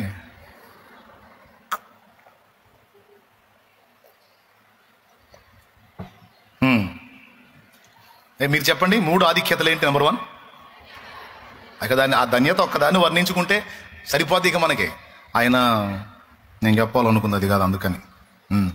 రెండోది ఏంది? అధికారం. అధికారం. నీ అధికారాన్ని నువ్వు గుర్తుపట్టి శాసించవచ్చు. నువ్వు తెలుసుకో, మర్చిపోవద్దు. నువ్వు దేన్ని బంధిస్తావో అది బంధించబడిద్ది విశ్వాసంతో. నువ్వు దేన్ని విప్పుతావో అది నీ కోసం విప్పబడిద్ది. ఈ అధికారాన్ని మళ్ళీ మళ్ళీ మళ్ళీ మళ్ళీ గుర్తుపెట్టుకోండి. 2, మూడవది దేవుని మందిరావరణలో ఒక రాయివి నువ్వు. 3. ఇప్పుడు పాయింట్కి వస్తాను. తర్వాత ఏమన్నాడంటే, ఈ బండ మీద నా సంఘమును కట్టుదును. ఆ బండ పేరు ప్రత్యక్షత. ఈ బండ మీద నా సంఘమును కట్టుదును. ఇప్పుడు చెప్పండి, సంఘాన్ని కట్టేది ఎవరు? సంఘాన్ని కట్టేది ఎవరు? యేసు ప్రభు. సంఘ నిర్మాణకుడు ఆయన. ఏ సేవకుడు కూడా నేను సంఘమును కట్టానని చెప్పకూడదు. నేను అక్కడ 2 సంఘాలు కట్టాను, 3 సంఘాలు కట్టాను, 4 సంఘాలు కట్టానని సహజంగా ఫ్లోలో మాట్లాడుతూ ఉంటారు సేవకులు. సంఘమును కట్టేది ప్రభు. అది ఇక్కడ చెప్తుంది. నేను సంఘమును కట్టుదును అన్నాడు. నేను సంఘమును కట్టుదును, దాని ఎదుట పాతాళలోక ద్వారములు నిలవనేరవన్నాడు. ఏ సంఘము ఎదుట పాతాళలోక ద్వారములు నిలవనేరవు అనే పాయింట్ తీసుకుందాం. అందులో 4 విషయాలు. మొట్టమొదటిది ధన్యులైనటువంటి వ్యక్తులున్న సంఘము. 2వది ప్రత్యక్షత కలిగిన సంఘం. 3వది అధికారము ఎరిగినటువంటి వ్యక్తులున్న సంఘం. అర్థమైందా? 4వది సజీవ రాళ్ల వలె దేవుని కోసం నిలిచేటువంటి వ్యక్తులున్న సంఘము. పైన చెప్పుకున్న 4 ఆధిక్యతలు కలిగి ఉన్నటువంటి సంఘం ఏదైతే ఉందో దాని ఎదుట అన్నిటికంటే ముఖ్యంగా దైవ సాక్షాత్కారం, దైవ ప్రత్యక్షత అనే అనుభవం కలిగిన సంఘము ఎదుట పాతాళలోక ద్వారములు నిలవనేరవట. ఒకవేళ ఈ అనుభవాలు లేని సంఘం ముందు అసలు పాతాళలోక ద్వారాలు నిలవడం అంటే ఏంటి అర్థం? పాతాళంలో ఎవరున్నారండి? పాతాళంలోకి ఎవరు వెళ్తారు? నశించిపోయే ఆత్మలు వెళ్ళిపోతారు. నేను కట్టాను సంఘాన్ని, ఆ సంఘం ఎదుట పాతాళలోక ద్వారములో నిలవనేరవు, అవి తొలగించబడతాయి. ఎందుకంటే ఆ సంఘము అనేక ఆత్మలను నిత్యము మండే అగ్నిగుండం నుంచి కాపాడుతుంది. కొడితే గట్టిగా, అర్థమైతే గట్టి కొట్టు, లేకపోతే సర్దుకో. కొట్టదలుచుకుంటే గట్టి కొట్టడమే. అది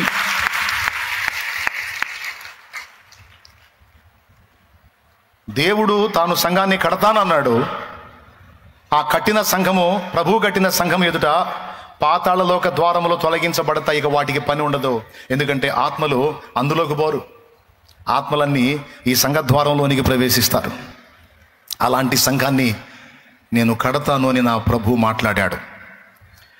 అలాంటి సంఘమే తండ్రి సన్నిధి సంఘం కావాలనేది నా ప్రార్థన. దేవునికి మహిమ కలుగును గాక. ఇప్పుడు పాయింట్లోకి వస్తున్నా, లైన్లో ఉండండి. తండ్రి సన్నిధి సంఘం అంటే అందులో ఉన్న సభ్యులు మనమందరము కలిసి సంఘము. మనందరికీ కలిగి ఉండవలసినటువంటి కొన్ని సంగతులు చకచకా చెప్పేస్తాను, ఇంట్రెస్ట్ ఉంటే గుర్తు రాసుకో.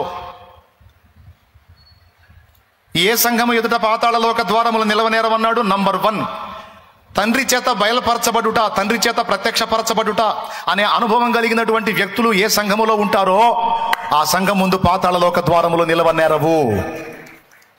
ఆ సంఘము ఆత్మలను రక్షించే సంఘంగా ఉంటుంది. అనేక ఆత్మలను ప్రభు రక్షణలోనికి నడిపించే సంఘంగా ఉంటుంది. అనేక ఆత్మలను ప్రభు చెంతకు ఆకర్షించే సంఘంగా ఉంటుంది. సమాజాన్ని ప్రభు చెంతకు ఆకర్షించే సంఘంగా ఉంటుందట. ఏ సంఘము? ప్రత్యక్షత కలిగిన సంఘము, తండ్రి చేత బయలుపరచబడుట అనే అనుభవం కలిగిన సంఘము.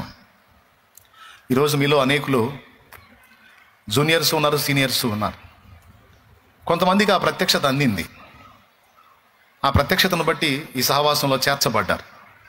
నేను నేర్చుకోవడానికి కొన్ని అనుభవాలు ఉన్నాయి, నేను ఎదగడానికి కొన్ని అనుభవాలు ఉన్నాయి, నేను పరిపూర్ణ స్థితి పొందడానికి కావాల్సినటువంటి ఉపదేశం ఉంది అని ఆ ప్రత్యక్షత నీకు అర్థమైంది. నువ్వు వచ్చి ఇక్కడ కూర్చున్నావు. అలాంటి ప్రత్యక్షత. అంతేకాదు, నేను కొన్ని విషయాలు లోకం బోధిస్తున్న దానికి భిన్నంగా బోధించా. లోకంలో అనేక మంది సేవకులు బోధిస్తున్న విషయాలకు భిన్నమైన బోధ నేను చేశా. ఎట్లా భిన్నమైన బోధ అంటే అది వాక్య సత్యం. శ్రమలకు ముందే సంఘం ఎత్తబడుతుంది అన్న బోధను నేను ఎదిరించి, శ్రమల నడుమ సంఘం ఎత్తబడుతుంది, అంత్య అబద్ధ క్రీస్తు పరిపాలనలో సంఘం ఉంటుంది అని నేను చేసిన బోధ ఇప్పుడు ప్రజెంట్ రన్నింగ్లో ఉన్న సంఘాల, ఫ్రంట్ లైన్లో ఉన్నటువంటి సంఘాలు అన్నీ చేసిన బోధకి రివర్స్ బోధ. అయినా సరే మీరు నన్ను వెంబడించారు. ఎందుకో తెలుసా? నాకు అందిన ప్రత్యక్షత మీకు కూడా అందింది కాబట్టి. ఒకవేళ ఆ ప్రత్యక్షత మీకు అందకపోతే ఖచ్చితంగా సర్దుకునేవాళ్ళు.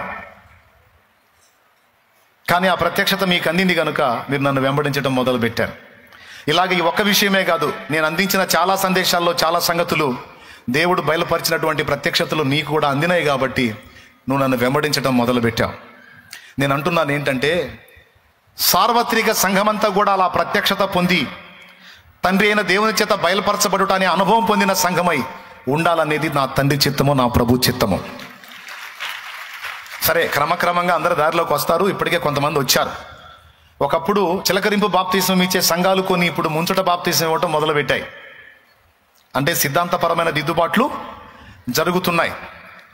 ఒకప్పుడు కొన్ని విపరీతమైన పనులు చేసేటువంటి సంఘాలు ఇప్పుడు కంట్రోల్ చేయబడుతున్నాయి, కట్టడి చేయబడి లైన్లోకి వస్తున్నాయి. రావాలి, ఇంకా రావాలి, ఇంకా రావాలి, ఇంకా రావాలి. ఎందుకంటే సంఘము అలా ప్రక్షాళన గావించబడినప్పుడే, సంఘము అలా శుద్ధీకరణ పొందినప్పుడే సమాజము ప్రభువుతో ఆకర్షింపబడుతుంది. సంఘము ప్రక్షాళన కాకముందు సమాజాన్ని ఆకర్షించలేదు సంఘము. అయితే సార్వత్రిక సంఘాన్ని అటు ప్రక్క నుంచి అందులో ఒక భాగమైన తండ్రి సన్నిధి పరిచర్య, తండ్రి సన్నిధి సంఘము, సంఘాలు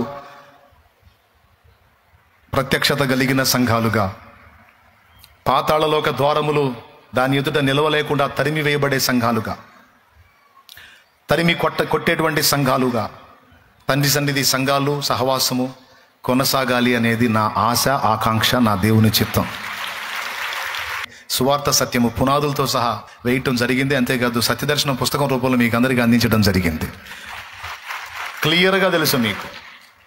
ఈ ఒక్కటే కాదు, చాలా సంగతులు మీకు దేవుని కృప ద్వారా బయలుపరచబడి అనేక విషయాలు నేర్చుకుని మీరు ఇప్పుడు ఎలా తయారయ్యారంటే ఆత్మలను కనే స్థితికి ఎదిగారు. మీరు కూడా నశించిపోతున్న ఆత్మలను రక్షించే స్థితికి ఎదిగారు.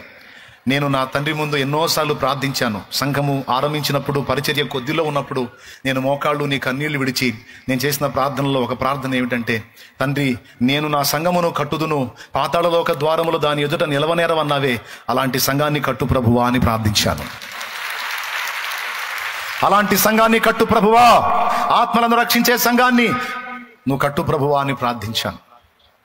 దేవుని మహాకృపను బట్టి అలాంటి ప్రత్యక్షత కలిగిన వ్యక్తులను నాకు ఇచ్చి అలాంటి సంఘాన్ని నా ప్రభు కట్టాడు. ఇది నా అతిశయం కాదు, నా ప్రభు మహిమ కొరకు చెప్తున్నా. ఇది నా ప్రభు చేసిన కార్యము. ఓకే, ఇప్పుడు ఇక రెండవ విషయం చెప్తాను. ఇంకా మనం బ్యాలెన్స్ అవ్వాల్సినటువంటి మరికొన్ని సంగతులు. ఏ సంఘము సమాజాన్ని ఆకర్షించిద్ది? సంఘము ఎలా ఉంటే సమాజము ఆకర్షింపబడిద్ది సంఘములోనికి? ఇంకా అనేక ఆత్మల్ని మనం ఎలాగ రక్షించగలం? పాతాళలోక ద్వారములు మన ఎదుట నిలవకుండా ఎలా తరిమి కొట్టగలం, ఎలా తొలగించగలం అనేది మనం నేర్చుకుందాం ఈ వేళ. వాటిల్లో మొట్టమొదటి విషయము ప్రేమ వర్ధిల్లే సంఘము. దైవిక ప్రేమ వర్ధిల్లే సంఘము సమాజాన్ని ఆకర్షించగలుగుతుంది. ప్రేమ కోల్పోయిన సంఘము, బాగా వినండి, ప్రేమను కోల్పోయిన సంఘము ఒకనాటికి దాని ఉనికి కూడా అది కోల్పోతుంది అని నేను చెప్పలా, యేసయ్యే చెప్పాడు. ప్రకటన గ్రంథము 2వ అధ్యాయము 1వ వచనం నుంచి చూడండి. నిద్ర వచ్చిన వాళ్ళు ఒకసారి స్తోత్రం చెప్పండి. చాలా చురుక్కున్నారు మీరు. మెలుగుతున్న వాళ్ళు చెప్పండి. ఇప్పుడు చెప్పు, చదువు. ప్రకటన గ్రంథము 2వ అధ్యాయము 1వ వచనం నుంచి త్వరగా చెప్పేసేనా. ఎఫెసులో ఉన్న సంఘపు దూతకు ఇలాగు వ్రాయుము, 7 నక్షత్రములు తన కుడి చేత పట్టుకుని 7 దీపస్తంభముల మధ్య సంచరించేవాడు చెప్పు సంగతులు ఏమనగా, నీ క్రియలను, నీ కష్టమును, నీ సహనమును నేను ఎరుగుదును. నీవు దుష్టులను సహింపలేవనియు, అపోస్తలుల కాకయే తాము అపోస్తలమని చెప్పుకుని వారిని పరీక్షించి వారు అబద్ధీకులని నీవు కనుగొంటివనియు, నీవు సహనము కలిగి నా నామము నిమిత్తము భారము భరించి అలయలేదనియు నేను ఎరుగుదును. అయినను మొదట నీకుండిన ప్రేమను నీవు వదిలితివని నేను నీ మీద తప్పు ఒకటి మోపవలసి ఉన్నది. నీవు ఏ స్థితిలో నుండి పడితివో అది జ్ఞాపకము చేసుకుని మారు మనసు పొంది ఆ మొదటి క్రియలను చెయ్యుము. అట్లు చేసి నీవు మారు మనసు పొందితేనే సరి, లేని ఎడల నేను నీ యొద్దకు వచ్చి నీ దీపస్తంభమును దాని చోటు నుండి తీసివేతును. దీపస్తంభము అంటే ఏందండి? దీపస్తంభము అంటే పైనే చెప్పాడు, నీవు చూచిన ఆ 7 దీపస్తంభములు 7 సంఘములు, నీవు చూచిన ఆ 7 నక్షత్రములు సంఘపు దూతలు అని పైనే చెప్పాడు. చూసుకోవచ్చు మీరు. దీపస్తంభము సంఘానికి గుర్తు. ప్రియమైన విశ్వాసులారా, దయచేసి ఎవ్వరూ కూడా పరధ్యానంగా ఉండొద్దు. అందరూ శ్రద్ధ కలిగి మాటలు వినండి. ఏ సంఘము సమాజాన్ని ఆకర్షించగలుగుతుంది, పాతాళాన్ని ఖాళీ చేయగలుగుతుంది అంటే ప్రేమ నిండిన సంఘము, ప్రేమతో ప్రవర్తిల్లేటువంటి సంఘము సమాజాన్ని ఆకర్షించగలుగుతుంది. ఆ ప్రేమతో నిండిన సంఘం ఎదుట పాతాళలోక ద్వారములు నిలువనేరవు. ఫస్ట్ చెప్పాను, ప్రత్యక్షత గల సంఘము. ఏ సంఘము? రైట్. రెండవది ప్రేమ కలిగిన సంఘము. ఎందుకు ఈ మాట చెప్తున్నానంటే, సంఘములో ప్రేమ అనేది కొరవడితే సంఘము దాని ఉనికిని కోల్పోతుంది. ఎందుకంటే ఆయనే చెప్పాడు, నీ దీపస్తంభమును దాని చోటు నుండి తొలగింతును అని. బాగా గమనించాలి. ఆది సంఘము మొత్తాన్ని మీరు పరిశీలిస్తే నెంబర్ 1లో ఆ సంఘంలో ఫస్ట్ కనపడేది ప్రేమ, సహోదర ప్రేమ, సహోదరుల మధ్య ప్రేమ.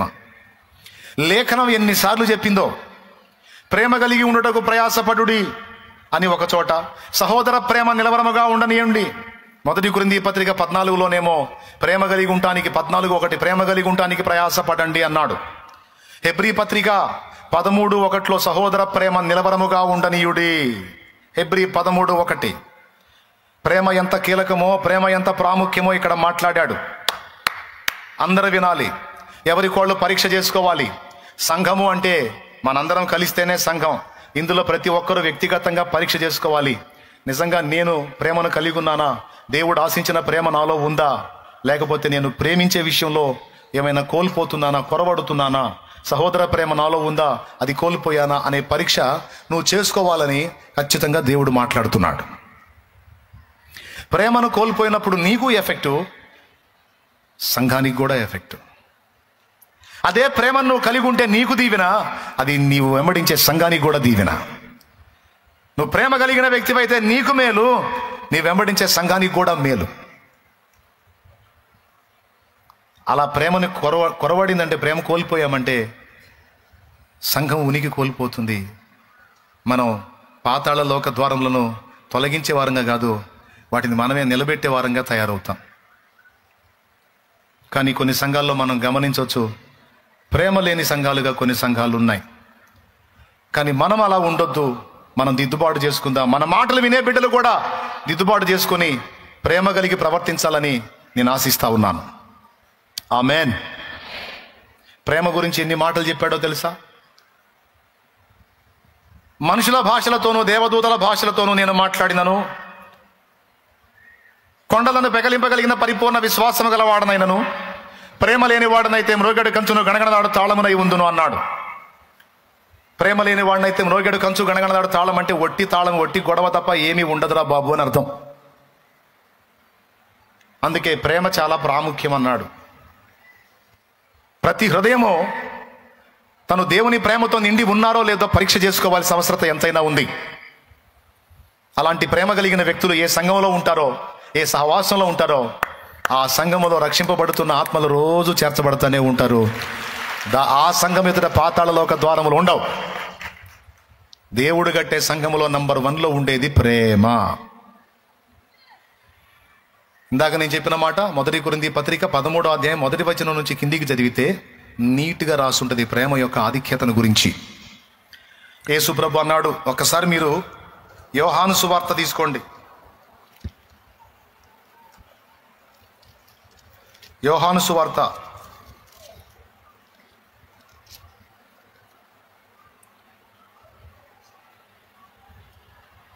13వ అధ్యాయము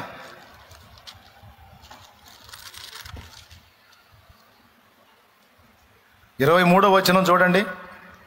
ఆయన శిష్యులలో యేసు ప్రేమించిన ఒకడు యేసు రొమ్మున ఆనుకొనుచుండెను. దేవునికి స్తోత్రం కలుగును గాక. 34, 35 వచనాలు చదువునానా. మీరు ఒకరినొకరు ప్రేమింపవలనని మీకు క్రొత్త ఆజ్ఞ ఇచ్చుచున్నాను. నేను మిమ్మును ప్రేమించినట్టే మీరును ఒకరినొకరు ప్రేమింపవలెను. మీరు ఒకని ఎడల ఒకరు ప్రేమ గలవారైన ఎడల దీన్ని బట్టి మీరు నా శిష్యులని అందరూ తెలుసుకుందురనెను. అద్దెగద్దెగద్దెగా చూశారు ఏమన్నాడు? మీరు ఒకని ఎడల ఒకరు ప్రేమ గలవారై ఉన్న ఎడల దీనిని బట్టి మీరు నా శిష్యులని, దీనిని బట్టి మీరు నా శిష్యులని అందరూ తెలుసుకుందురు అన్నాడు. దేవునికి స్తోత్రం కలుగును గాక. ఈ మాట మీకు రుచిస్తుందో లేదో నాకైతే తెలియదు, కానీ ఇది ఒక అవసరమైన మాట. ఈరోజు కాస్తో కూస్తో దేవుని ప్రేమతో నింపబడ్డాను కాబట్టి అయ్యో వీరు నశించిపోతున్నారని మీ విషయంలో నేను చింత కలిగి ఉన్నాను. ఆ ప్రేమ నాకు లేకపోతే శుభ్రంగా నా కుటుంబము, పైసల సంపాదన, నా బ్రతుకు, ఆదివారం ప్రార్థన అయిపోగానే ఇంటికి వెళ్ళి అబ్రహాము, పేతురు, ఏమండి, లేకపోతే ఇస్సాకు, లేకపోతే యోనా ఏదో తెచ్చుకొని, ఇస్సాక్ అంటే ఏంది? ఇస్సాక్ అంటే అర్థం నవ్వు, వాస్తవం ఇస్సాక్ అని రాగానే మీకు గుర్తు రావాల్సింది గొర్రెపిల్ల. పేతురు అంటేనేమో కోడి, అబ్రహాం అంటేనేమో, యోనా అంటేనేమో అది. దేవునికి స్తోత్రం, హల్లెలూయా. నేను కూడా ఆదివారం కూటానికి మీరు వచ్చినట్టే వచ్చి కాసేపు 4 మొక్కలిని, ఈ 4 మొక్కలు 2 సార్లు రోడ్ల మీద తిరిగి నన్ను కొనుక్కొని తింటాడానికండి. ఏది ఇనే 4 మొక్కలు 2 సార్లు బాత్రూమ్కి తిరిగి, 2 సార్లు బజార్ల మీద తిరిగి వచ్చి కూర్చొని ఆ 4 మొక్కలిని, ఆ 4 మొక్కలు 3 మొక్కలు బాగొట్టుకొని 1 మొక్క చెవులో వేసుకొని ఇంటికి బాగానే శుభ్రంగా చికెన్ మటన్ తిని శుభ్రంగా నిద్రపోయి, మరి ఆదివారం రెస్టు తీసుకొని శుభ్రంగా 6 రోజులు మళ్ళీ సంపాదన అనుకుంటూ పోయేవాడిని. ఆ సెక్షన్ అంతా వదిలిపెట్టి ఆత్మలో ఎందుకు పరిగెత్తా? క్రీస్తు ప్రేమ నా హృదయములో నింపబడింది, అది నన్ను బలవంతం చేసింది. నీ కోసం నువ్వు బతకడం కాదు, నీ సంపాదన కోసం నువ్వు బతకడం కాదు, నీ వాళ్ళ కోసం మాత్రమే నువ్వు బతకడం కాదురా. నా పేరు తెలియని ప్రజలు ఎంతో మంది ఉన్నారు, వారిలో కొందరికైనా నువ్వు సువార్త ప్రకటించి రక్షిస్తావని ఆశించాను నా కుమారుడా. ఏం ప్రేమ లేదా సాటి వ్యక్తుల మీద?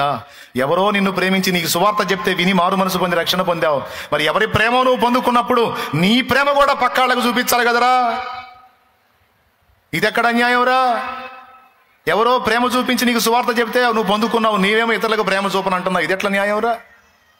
అయ్యో ప్రభువా, ఇది తప్పు ప్రభువా.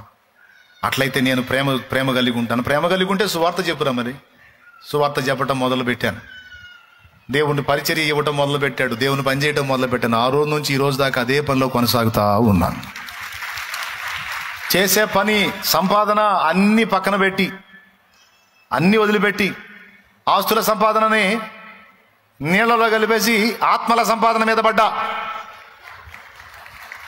దేవునికి స్తోత్రం కలుగును గాక.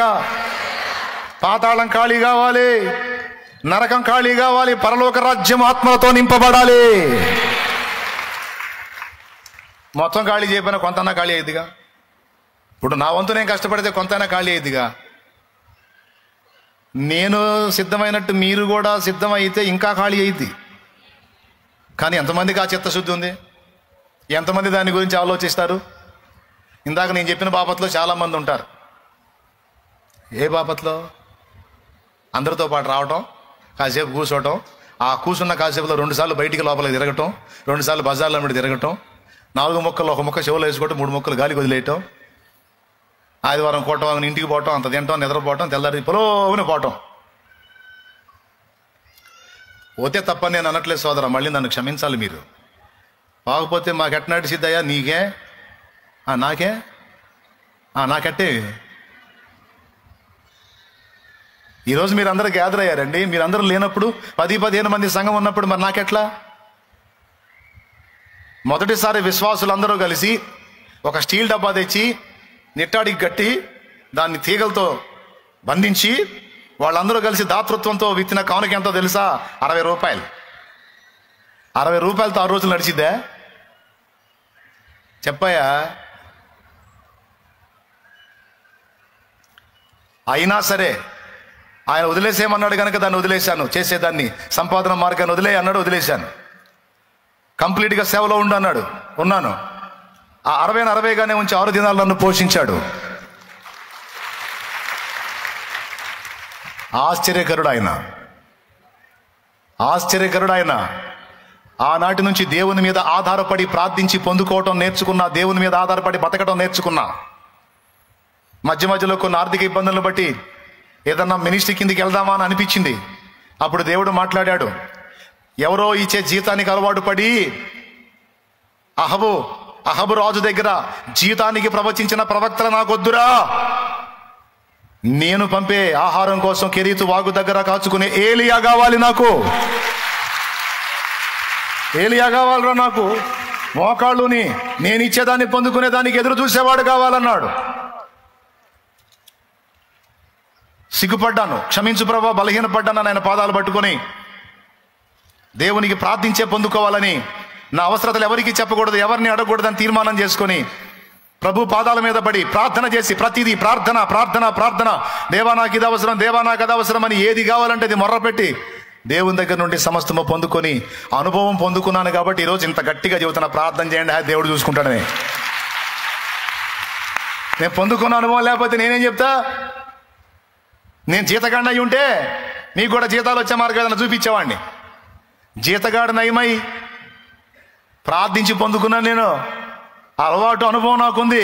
అందుకే ఏది అడ్డం తిరిగినా ఏ మోకాళ్ళని చెప్పేది. అందుకే నేను ప్రార్థన చేయి, దేవుడు చూసుకుంటాడు. నా దేవుడు ఎండిపోయిన దానిలో నుంచి కూడా నీకు కావాల్సిన దాన్ని ఇప్పించగలుగుతాడు. మోడలను చిగురింపజేయగలుగుతాడు. చేదైన అనుభవాన్ని మధురమైన అనుభవాలుగా మార్చగలుగుతాడు. ప్రార్థించు, మొర్రపెట్టు, మొత్తుకోమని చెప్తాను నేను. ఎందుకంటే అనుభవం. ప్రేమ నన్ను బలవంతం చేసింది. ఆ ప్రేమ నేను దేవుని పనికి వచ్చేటట్టు చేసింది, దేవుని పనిలో నిలిచేటట్టు చేసింది. ఈరోజు కూడా అలాంటి పెద్ద పెద్ద పనులకు పూనుకోవడానికి ఆ ప్రేమే కారణం. మరి నన్ను వెంబడిస్తున్న నా ఆత్మీయ బిడ్డలుగా అలాంటి ప్రేమతో మీరు ఎంతవరకు నింపబడ్డారో మిమ్మల్ని మీరే పరీక్షించుకోండి.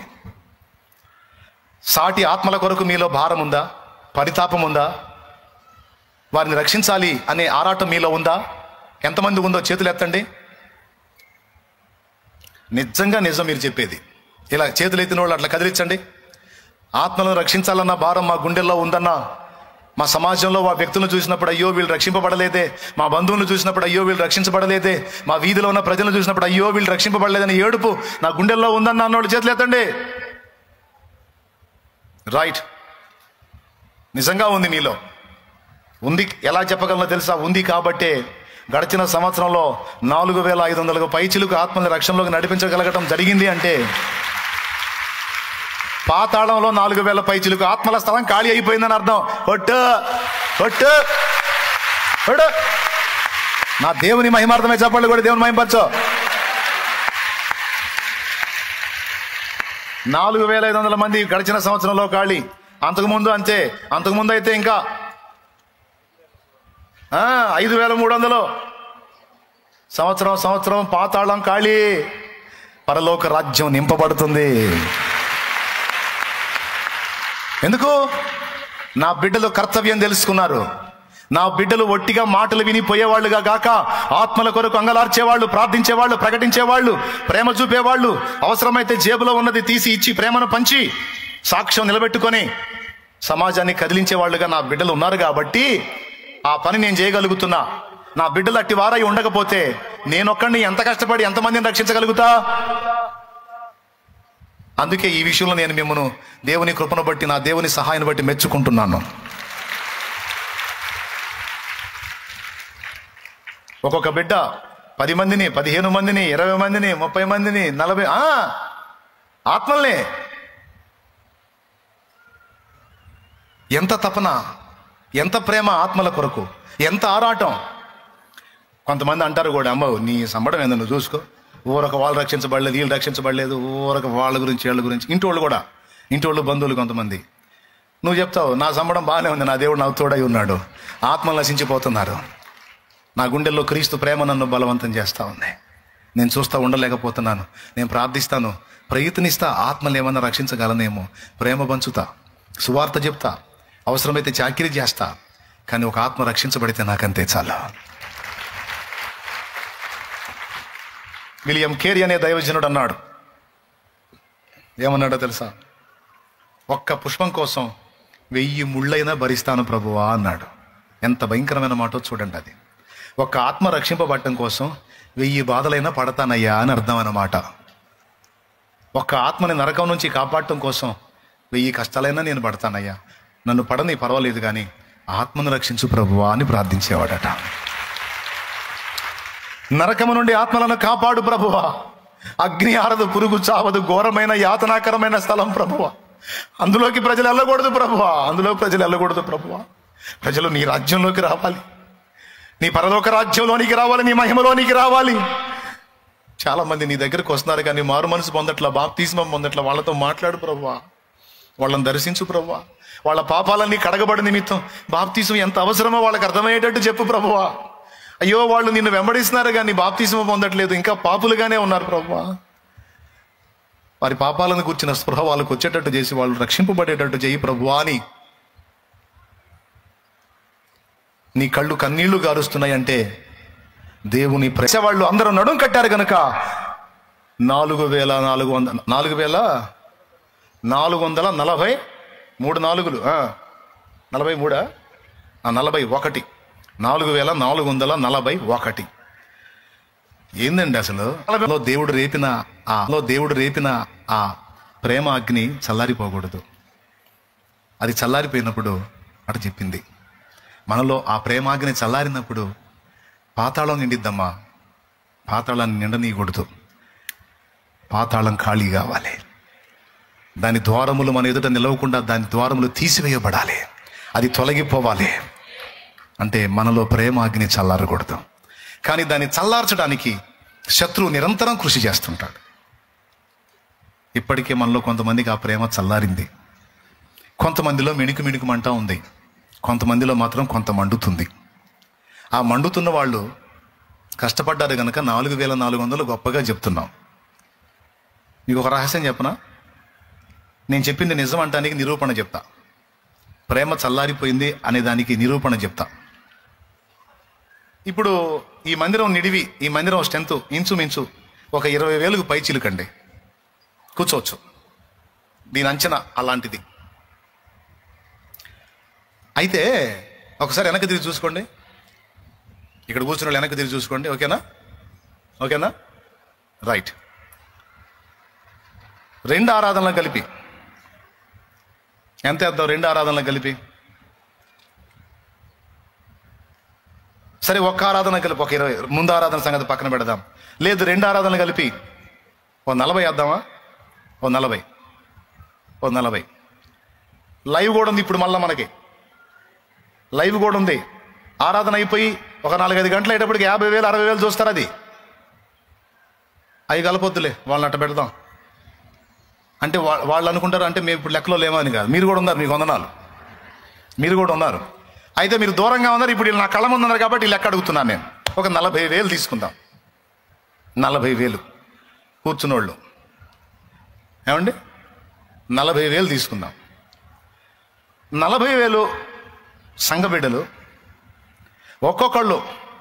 మళ్ళీ ఈ 40,000 ఇక్కడ మెయిన్ బ్రాంచ్ వరకే, మిగిలిన 200 పై చిలుగు సంఘాల సంగతి కాదు నేను చెబుతుంది.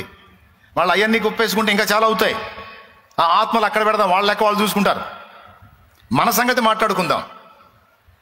నువ్వు రోగాలు తగ్గే వ్యవహారం, అప్పులు తీరే వ్యవహారం, సమస్యలు పోయే వ్యవహారం, కేసులు కొట్టేసే వ్యవహారం, అబ్బాయికి ఉద్యోగం వచ్చే వ్యవహారం, అమ్మాయికి పెళ్ళి అయ్యే వ్యవహారం, పిల్లలు పుట్టే వ్యవహారం చెప్పకుండా మాకు ఈ జనాభా లెక్కలేంది అనే డౌట్ తెచ్చుకోవాకండి. నేను చెప్పే మాటలు వింటే అవన్నీ ఆయనే చూసుకుంటాడు. నీ అప్పులు, నీ పిల్లలు, వాళ్ళ ఉద్యోగాలు, వాళ్ళ పెళ్ళిళ్ళు, పెటాకులు మొత్తం ఆయనే చూసుకుంటాడు. కొంతమందికి ఏం పెళ్ళిళ్ళు కావాలని ప్రార్థన, కొంతమందికి ఆయన పెళ్లి పెటాకులు కావాలని ప్రార్థన. 2 ఆయన చూసుకుంటాడు. యేసునామములో అదైద్ది ఇదైద్ది. దేవుని ఓకే, ఆయన చూసుకుంటాడు. నేను చెప్పే మాట మీద మనసు పెట్టు. దేవుని ప్రేమతో నిండిపోవాలి, అది పాయింట్ మంది. ఓకేనా రైట్. ఇప్పుడు లెక్కేసుకుందాం. 40,000 మంది సంవత్సరం అంతా కష్టపడి,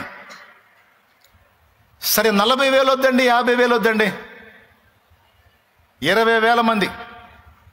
ఇంతమందిలో కనీసం ఒక 20,000 మంది అన్న వినరా? వాక్యం వినరా? 20,000 మంది కష్టపడి, సంవత్సరం అంతా ప్రార్థించి, సంవత్సరం అంతా పరిచర్య చేసి, సంవత్సరం అంతా ప్రేమను చూపి, సంవత్సరం అంతా ప్రయాసపడి ఒక్క ఆత్మను రక్షిస్తే, ఒక్క ఆత్మని నరకం నుంచి కాపాడితే, ఒక్క జీవితాన్ని నిత్య జీవానికి చేరిస్తే నెక్స్ట్ ఇయర్కి ఎంతమంది అండి? ఏమని చెబుతాను? 4,000 మంది అని కాదు, 20,000 మంది రక్షించబడ్డారు అని చెప్పేవాడిని. హలో, కొడుతున్నారా? పరువు పోయే మాట చేస్తే కొడుతున్నారా? మీకు మైండ్ పోయింది, నాకు తెలుసు. ఒకసారి ఆలోచించండి.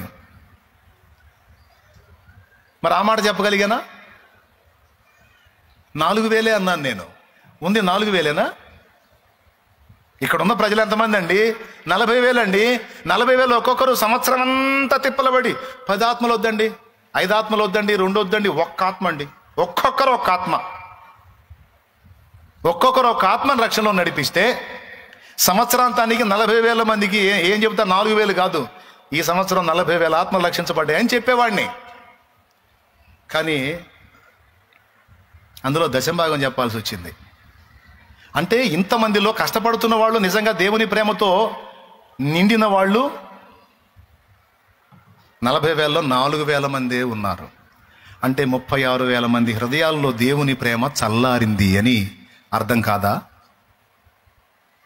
అది నిరూపణ కాదా? ఒక్క ఆత్మనేగా నేను అడిగింది, ఒక్క ఆత్మనేగా నేను అడిగింది. 1 డజన్ మందిని రక్షించమన్నానా? గురి పెట్టుకొని ప్రార్థన చేసి ప్రకటించి ప్రేమను పంచి ఒక్క ఆత్మను రక్షణలో నడిపించగలిగితే నెక్స్ట్ ఇయర్ కల్లా ఎంతమంది ఆత్మలు ఉంటారు? 80,000 మంది ఉంటారు.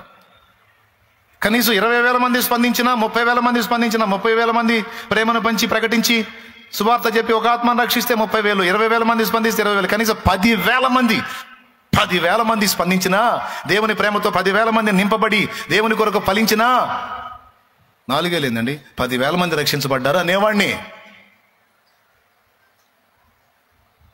కానీ 40,000లో 4,000 స్పందించారండి.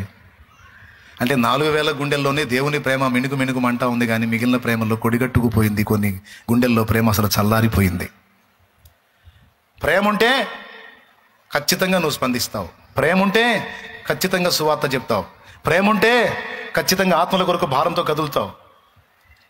తెల్లబారిన పొలమును జూచి తెల్లవారక ముందే లేచి ఉల్లము దేవుని ఆత్మతో నిండగా, ఉల్లము దేవుని ఆత్మతో నిండగా, ఉల్లాసముతో కూర్చెడి వారిని, ఉల్లాసముతో కూర్చెడి వారిని పంపుము దేవా పనివారలను పంటను కోయుటకు, నేడు పంటను కోయుటకు. స్తోత్రం. ఏమండి, సంవత్సరానికి ఒక ఆత్మ రక్షించలేమా? ఒక్క ఆత్మ అండి, ముష్టి ఒక ఆత్మ, ఒక్క ఆత్మ అండి. సంవత్సరానికి రక్షించలేమా? ఏమో చెల్లి, నువ్వు రక్షించలేవరా ఒక్క ఆత్మని? కష్టపడి ప్రార్థించి ప్రార్థించి ప్రార్థించి ప్రకటించి ఒక్క ఆత్మని, ఒక్క ఆత్మ. ఎంతమంది అవుతారో చూడండి రక్షించబడ్డోళ్ళు. అంటే చాలామంది తమ బాధ్యతను విస్మరించారు, సువార్త ప్రకటించటం మానేశారు, ఇతరుల పట్ల ప్రేమ చూపటం మానేశారు, ఇతరులను పలకరించటం, వారి ఎడల దయ చూపటం, వారికి ఇంత సాయం చేయటం అనేది మర్చిపోయారు.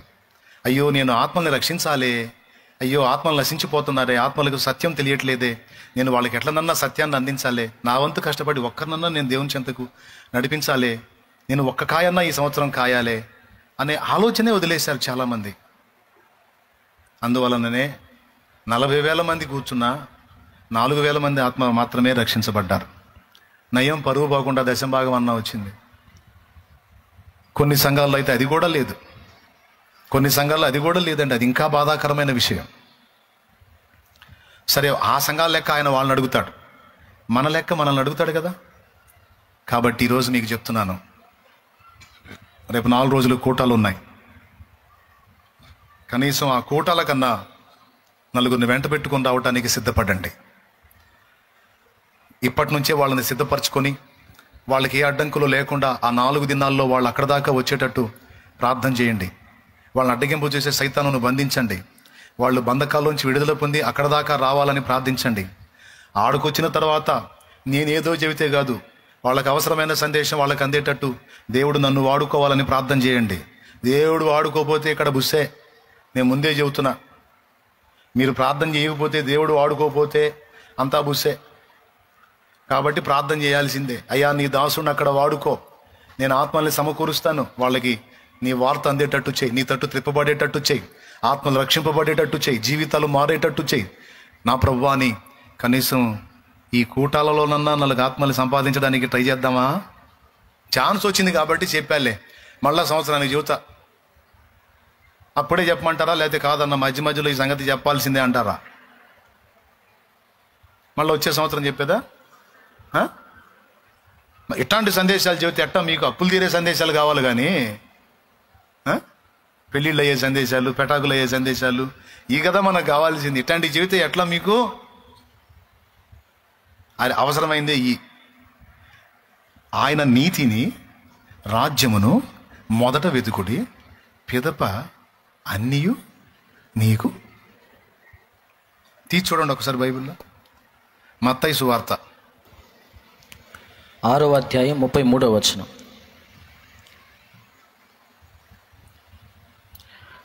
కాబట్టి మీరు ఆయన రాజ్యమును నీతిని మొదట వెదుకుడి, అప్పుడు అవన్నీ మీకు అనుగ్రహింపబడును. ఏవన్నీ? నీకేమేం కావాలో అవన్నీ, నువ్వేమేం కుదవై ఉన్నావో అవన్నీ ఆయనకి తెలుసంట. ఎవరికి? పెద్ద ఆయనకి తెలుసంట. నీకున్న బాధలన్నీ తెలుసంట ఆయనకి. అయితే ఆయన ఏమంటున్నాడంటే, నువ్వు వాటికి వెళ్ళి చూడవాకు, నేను చెప్పే వాటికి వెళ్ళి చూడు నాయన అంటున్నాడు.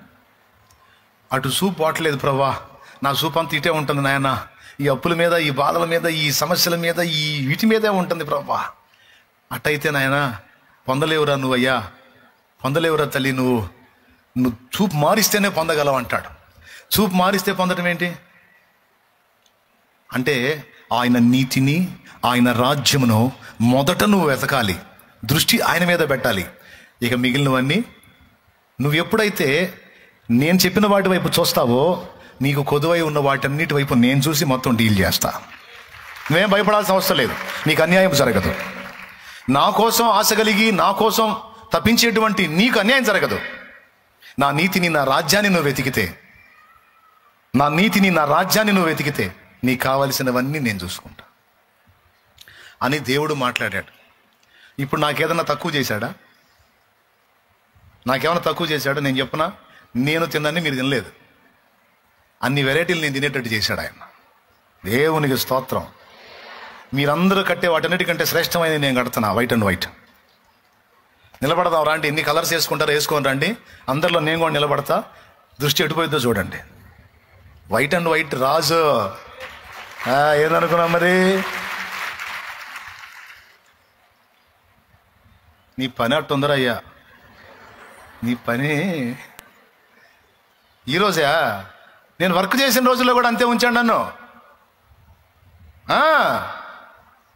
వర్క్ చేస్తా కూడా మైండ్ అంతా సేవ మీద, ఆత్మల మీద. ఇంకా 4 ఆత్మలు రక్షించాలి, అయ్యో ఇంకా 4 జీవితాలు కట్టాలి, 4 ఆత్మలు రక్షించాలి అనే తపన ఉండేదండి మైండ్ అంతా. నా దేవుడు అన్యాయస్తుడు కాదు. ఒరి ఈ పిచ్చోడికి ఇంకా అచ్చంగా ఇదే పిచ్చి అయిపోయింది, నా ధ్యాస నాలోకమే అయిపోయింది. మరి వీడు అప్పుల్లో ఉన్నాడు, ఎట్లా వీడి అప్పులు డీల్ చేయకపోతే అని ఒక అద్భుతం చేశాడు. అప్పులు మొత్తం ఊడ్చుకొని పోయినాయి. దేవునికి స్తోత్రం. మరి వీడి అచ్చంగా ఈ నా ధ్యాసలో ఉన్నాడు, మరి ఇవన్నీ పెట్టుకుని పాపం వాడు ఇబ్బంది పడతాడు. ఎట్లా ఇది ముందు వీడికి అడ్డంకులు తీసేస్తానని నాకు అడ్డంకులు, అవరోధాలు మొత్తం తీసేశాడండి. ఫ్రీ బర్డ్ మొత్తం బంధకాలన్నీ తెంచేసి నన్ను ఫ్రీ బర్డ్ చేస్తే అప్పుడు వాడుకున్నా. బంధకాలు తెగిపోయనే, బాధలన్నీ మరుగాయనే. బంధకాలు తెగిపోయనే, బాధలన్నీ మరుగాయనే. నీ ప్రసన్నత నన్ను తాకగా, నీ ప్రసన్నత నన్ను తాకగా. ప్రస్తుతించి పొగడేదను, దిగులు అన్నది నన్ను చేరదు. ఆరాధనా ఆరాధనా ఆరాధనా నీకే, ఆరాధనా ఆరాధనా ఆరాధనా నీకే, ఆరాధనా నీకే, స్తుతి ఆరాధనా నీకే. ఎగసిపడే ఆనందం పరవశించెను నా హృదయం. తండ్రిని సన్నిధిలో, నా తండ్రి సన్నిధిలో. హల్లెలూయా. 2 డాక్టర్లు చెప్పారు కీళ్ళవాతం. టెస్టులు చేసి మరి రక్త పరీక్షలు చేసి, అబ్బాయి నీ కీళ్ళవాతం వచ్చిందని. కీళ్ళవాతం అంటే జాయింట్లన్నీ పట్టుకుపోతాయి. చెయ్యి ఇట్లా జాపితే రాదు, ఇట్లా జాపాల. ఓకేనా? మళ్ళీ ఇది ముడవాలనుకో, హ్యాండ్ ముడవాలను, అట్లా నొప్పి, భయంకరమైన నొప్పి. ఆ భయంకరమైన నొప్పులు అన్ని జాయింట్ పెయిన్ ఎంత భయంకరంగా ఉంది ఆ బాధ అంటే, అది తట్టుకోలేక మధ్యరాత్రి లేచి చల్లబొట్టు ఇంకా ఎక్కువ కూర్చొని నేర్చుకునేవాడిని. కీళ్ళవాతం మంచి గట్టి బలహీనత అది. అది కూడా కంపెనీ జబ్బే, బ్రాండెడ్ ఐటమ్ అది కూడా. దేవునికి స్తోత్రం. అవునండి, వచ్చిన వాళ్ళకి ఆ బాధ అర్థమైద్ది. 2 డాక్టర్లు ఇచ్చారు, వచ్చిందా భయ నీకని. కూర్చొని ఏడ్చుకున్నాడు, ఏంది ప్రభా నాకు ఈ బాధ అని. అయినా దాన్ని అట్ట పెట్టుకొని కూడా ఒక పక్క ఈ బాధ లాగుతున్నా కూడా సువార్త చెబుతానే ఉండేవాడిని. ఆత్మ రక్షణ కోసం పరితాపం పడతానే ఉండేవాడిని. దేవుని పనికి పోతానే ఉండేవాడిని. వింతైన సంగతి చెప్పనా? వాళ్ళు ఇచ్చిన మందులు వేసుకుంటే 7 గంటలు నిప్పర్థం కాదు. పెయిన్ కిల్లర్ ఇస్తారు. ఏమి ఇస్తారు ఇంకోళ్ళు? 7 గంటల సేపు నిప్పర్థం కాదు. తర్వాత ఇక డబల్ వస్తుంటుంది, డబల్. అయినా సరే ఏం పట్టించుకోకుండా మందులు పడేశాను. నాకు అందింది ఏదో ప్రార్థన చేసుకొని తింటున్నాను. దేవుని సువార్త పనిలో ముందు కొనసాగుతూ ఉన్నాను. మీరు నమ్మండి నమ్మకపోండి, ఆ 2005లో కనపడింది అది. ఇంతవరకు అడ్రస్ లేదు. వాళ్ళు ఇచ్చారు కదా రిపోర్ట్స్, యేసు నామంలో అవి ఏమి నెరవేరలా.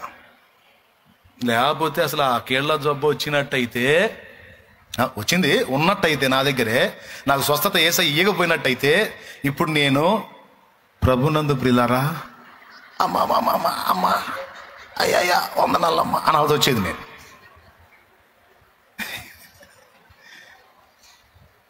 వందనాలు అనాల్సి వచ్చేది. అసలు ఇంత పరిచర్య చేసేవాడినా కూడా లేదు, తెలియదు. ఇంత పని జరిగేదో లేదో తెలియదు. ఇంకేం జరిగింది, ఈ జాయింట్లో ఇద్దరు పట్టుకొని లాగాల్సి వచ్చేది. నా దేవుని పనిలో మనసు పెట్టి ఒక పక్క బలహీనత కృంగదీస్తున్న లక్ష్య పెట్టకుండా ఆయన పనిలో ముందుకు సాగిపోతూ ఉంటే ఏ జామును ముట్టాడో తెలియదు, ఏ క్షణాన్ని ముట్టాడో తెలియదు. ఎలాగైతే వచ్చిందో చూస్తా అది అలాగా మాయమైపోయిందండి. స్వస్థత వచ్చింది. ఇప్పుడు చెప్పండి, వాక్యం నెరవేరిందా లేదా? మొదట ఆయన నీతిని రాజ్యమును వెదుకు, పిదప నీకన్నీ. అప్పుల అడ్రస్ లేకుండా తీసేశాడు, వ్యాధిని తీసేశాడు, ప్రతి సమస్యను పరిష్కరించి మొత్తం ఫ్రీ బర్డ్, స్వేచ్ఛాయుతంగా ఆకాశంలో ఎగిరే పక్షి వల్లే నన్ను నిలబెట్టాడు నా యేసయ్య. మనం దేవుని పని మీద దృష్టి పెట్టాలండి, దేవుని రాజ్య నిర్మాణం మీద దృష్టి పెట్టాలండి. రాకడ వస్తుందండి, వద్దాకలా ఇంకెంతకాలం అండి, రాకడ వస్తుందండి. ఇంకా ఆత్మల మీద మనం మనసు పెట్టకపోతే, పరిచర్య మీద దృష్టి పెట్టకపోతే, ఆత్మల రక్షణ కొరకు పాటుపడకపోతే, ప్రేమించకపోతే, ప్రార్థించకపోతే, పరిచర్య చేయకపోతే ఇంకా ఏందండి? కాబట్టి నడుం కడదాం, సిద్ధపడదాం. కనీసం సేవకెళ్ళి చూస్తేనన్నా సమస్యలు పోతాయన్న ఆలోచనతోనన్నా చూడండి, మీకు దండం చేసుకుంటా. కనీసం ఇట్లా చేస్తే అట్ట పోయిద్దంటగా, అట్టయితే చూడండి అంటారుగా మనోళ్ళు. అబ్బాయి అన్నయ్య చెప్పాడుగా, సువార్త చెబితే దేవుని పని మీద మనసు పెడితే అప్పులు పోతాయని. శివదాం పాండి అయ్యా, ఇంటి చుట్టూ ఉన్న 4 ఏళ్ళకి శివదాం పాండి అనుకోనన్నా పోండి, అట్ట అనుకోనన్నా పోండి. కానీ నేను చెప్పిందైతే వాక్య సత్యం. నెరవేరకపోతే అప్పుడు అడుగు, నెరవేరిద్దండి. భూమి ఆకాశంలో గతించును కానీ నా మాటలు ఎప్పటికీ గతించు అన్నాడు నా యేసయ్య. ఈరోజు నడుం కడదాం, ఒక తీర్మానం చేద్దాం. ప్రత్యక్షత కలిగిన సంఘములో నా దేవుడు ఉంటాడు, నా దేవుడు ఉన్న సంఘములో పాతాళలో ఒక ద్వారములు దాని ఎదుట రైట్. ప్రేమ కలిగిన సంఘములో ప్రేమకు మూలమైన నా యేసయ్య ఉంటాడు, ఆయన ఉన్న సంఘం ఎదుట పాతాళలో ఒక ద్వారములో నిలవనేరు. మూడవది సత్యమునకు స్తంభమైన సంఘం. ఇది తిమోతి పత్రికలో ఉంటుంది, ఇంటికి పోయి చూసుకోండి, ఇప్పుడు టైం లేదు, అయిపోయింది. సత్యమును స్తంభమైనటువంటి సంఘములో నా దేవుడు ఉంటాడు, ఎందుకంటే యేసు నేనే సత్యం అన్నాడు కాబట్టి. ఆ సత్యమునకు స్తంభము, సత్యం విషయంలో రోషము కలిగిన సంఘము, దాని ఎదుట పాతాళలో ఒక ద్వారములు నిలవ నేరవు. ఐక్యత కలిగిన సంఘంలో నా దేవుడు ఉంటాడు, సహవాసాన్ని ప్రేమించి ఐక్యతను ప్రేమించే సంఘంలో నా దేవుడు ఉంటాడు. ఎందుకంటే ఎక్కడ ఐక్యత ఉంటుందో అక్కడ ఆత్మ ఉంటాడు, ఆత్మయే ఐక్యత కలిగిస్తాడట. ఐక్యత కలిగి ఉన్న సంఘం 4 రకాలు చెప్పాను. ప్రత్యక్షత, ప్రేమ,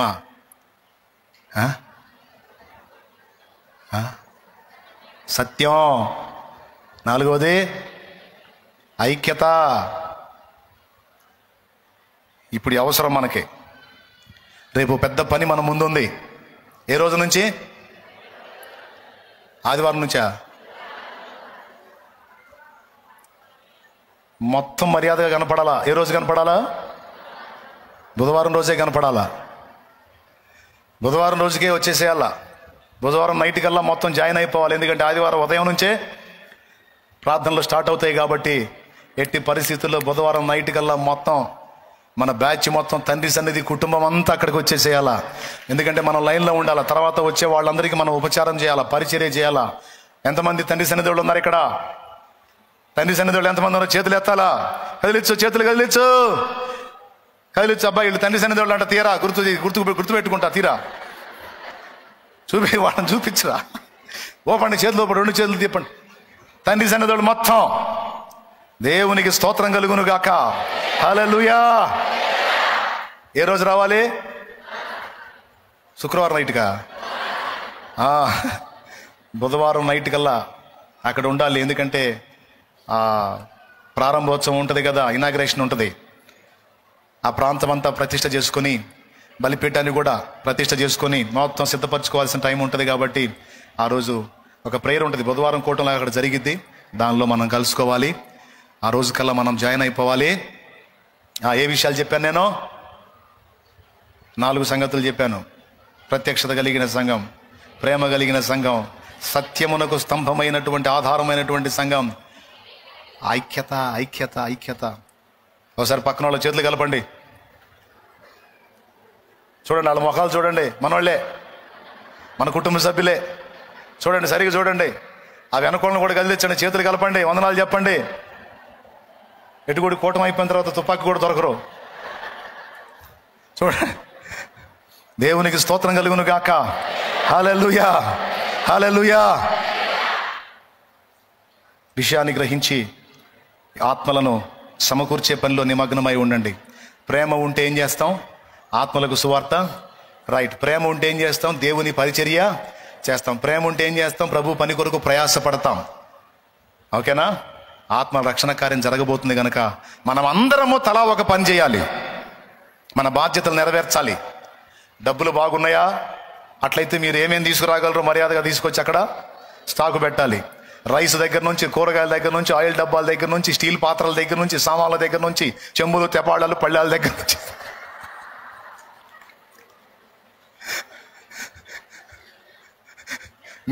నేను నవ్వుతా చెబుతున్నానే, మళ్ళీ టేక్ ఈజీగా వదిలేశారు. నేను ఎక్కడ తెచ్చేది? అవన్నీ మనందరం కలిసి సమకూర్చాలి.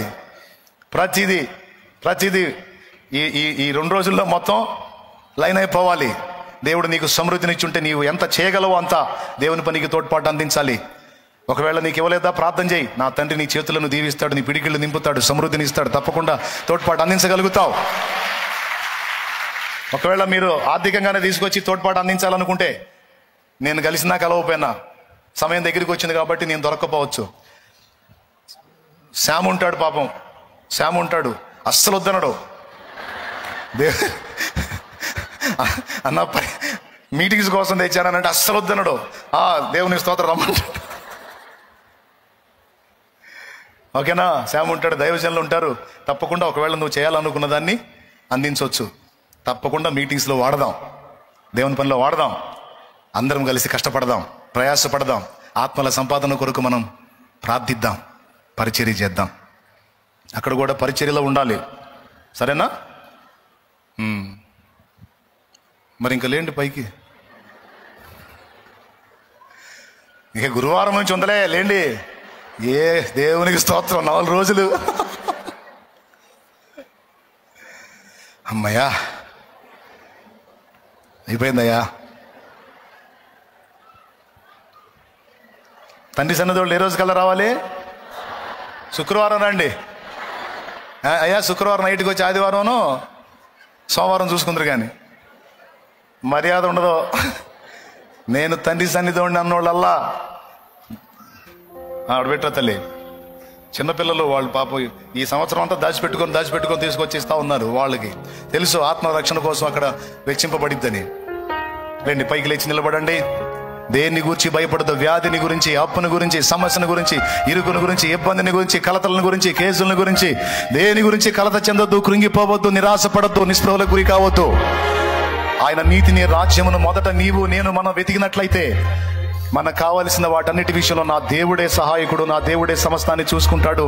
నీ బాధ్యతే కాదు, నీ పిల్లల బాధ్యత కూడా నా దేవుడే న్యాయం చేస్తాడు, నా దేవుడే నెరవేరుస్తాడు. కృంగిపోవద్దు, దిగజారిపోవద్దు. మన ముందు పెద్ద పని ఉంది. మనం అందరం కలిసి నడుము కడదాం. వచ్చేటప్పుడు ఎలా వస్తారు? శరవేగంతో రండి. అది సింగిల్ రోడ్డు. మర్యాదగా నిదానంగా రావాలి. ఇప్పుడు కూటమి అయిపోతుంది. అక్కడికి వెళ్ళి ఏదన్నా పరిచర్య చేయాలనుకునే వాళ్ళు హెల్మెట్లు పెట్టుకొని పద్ధతిగా పోండి.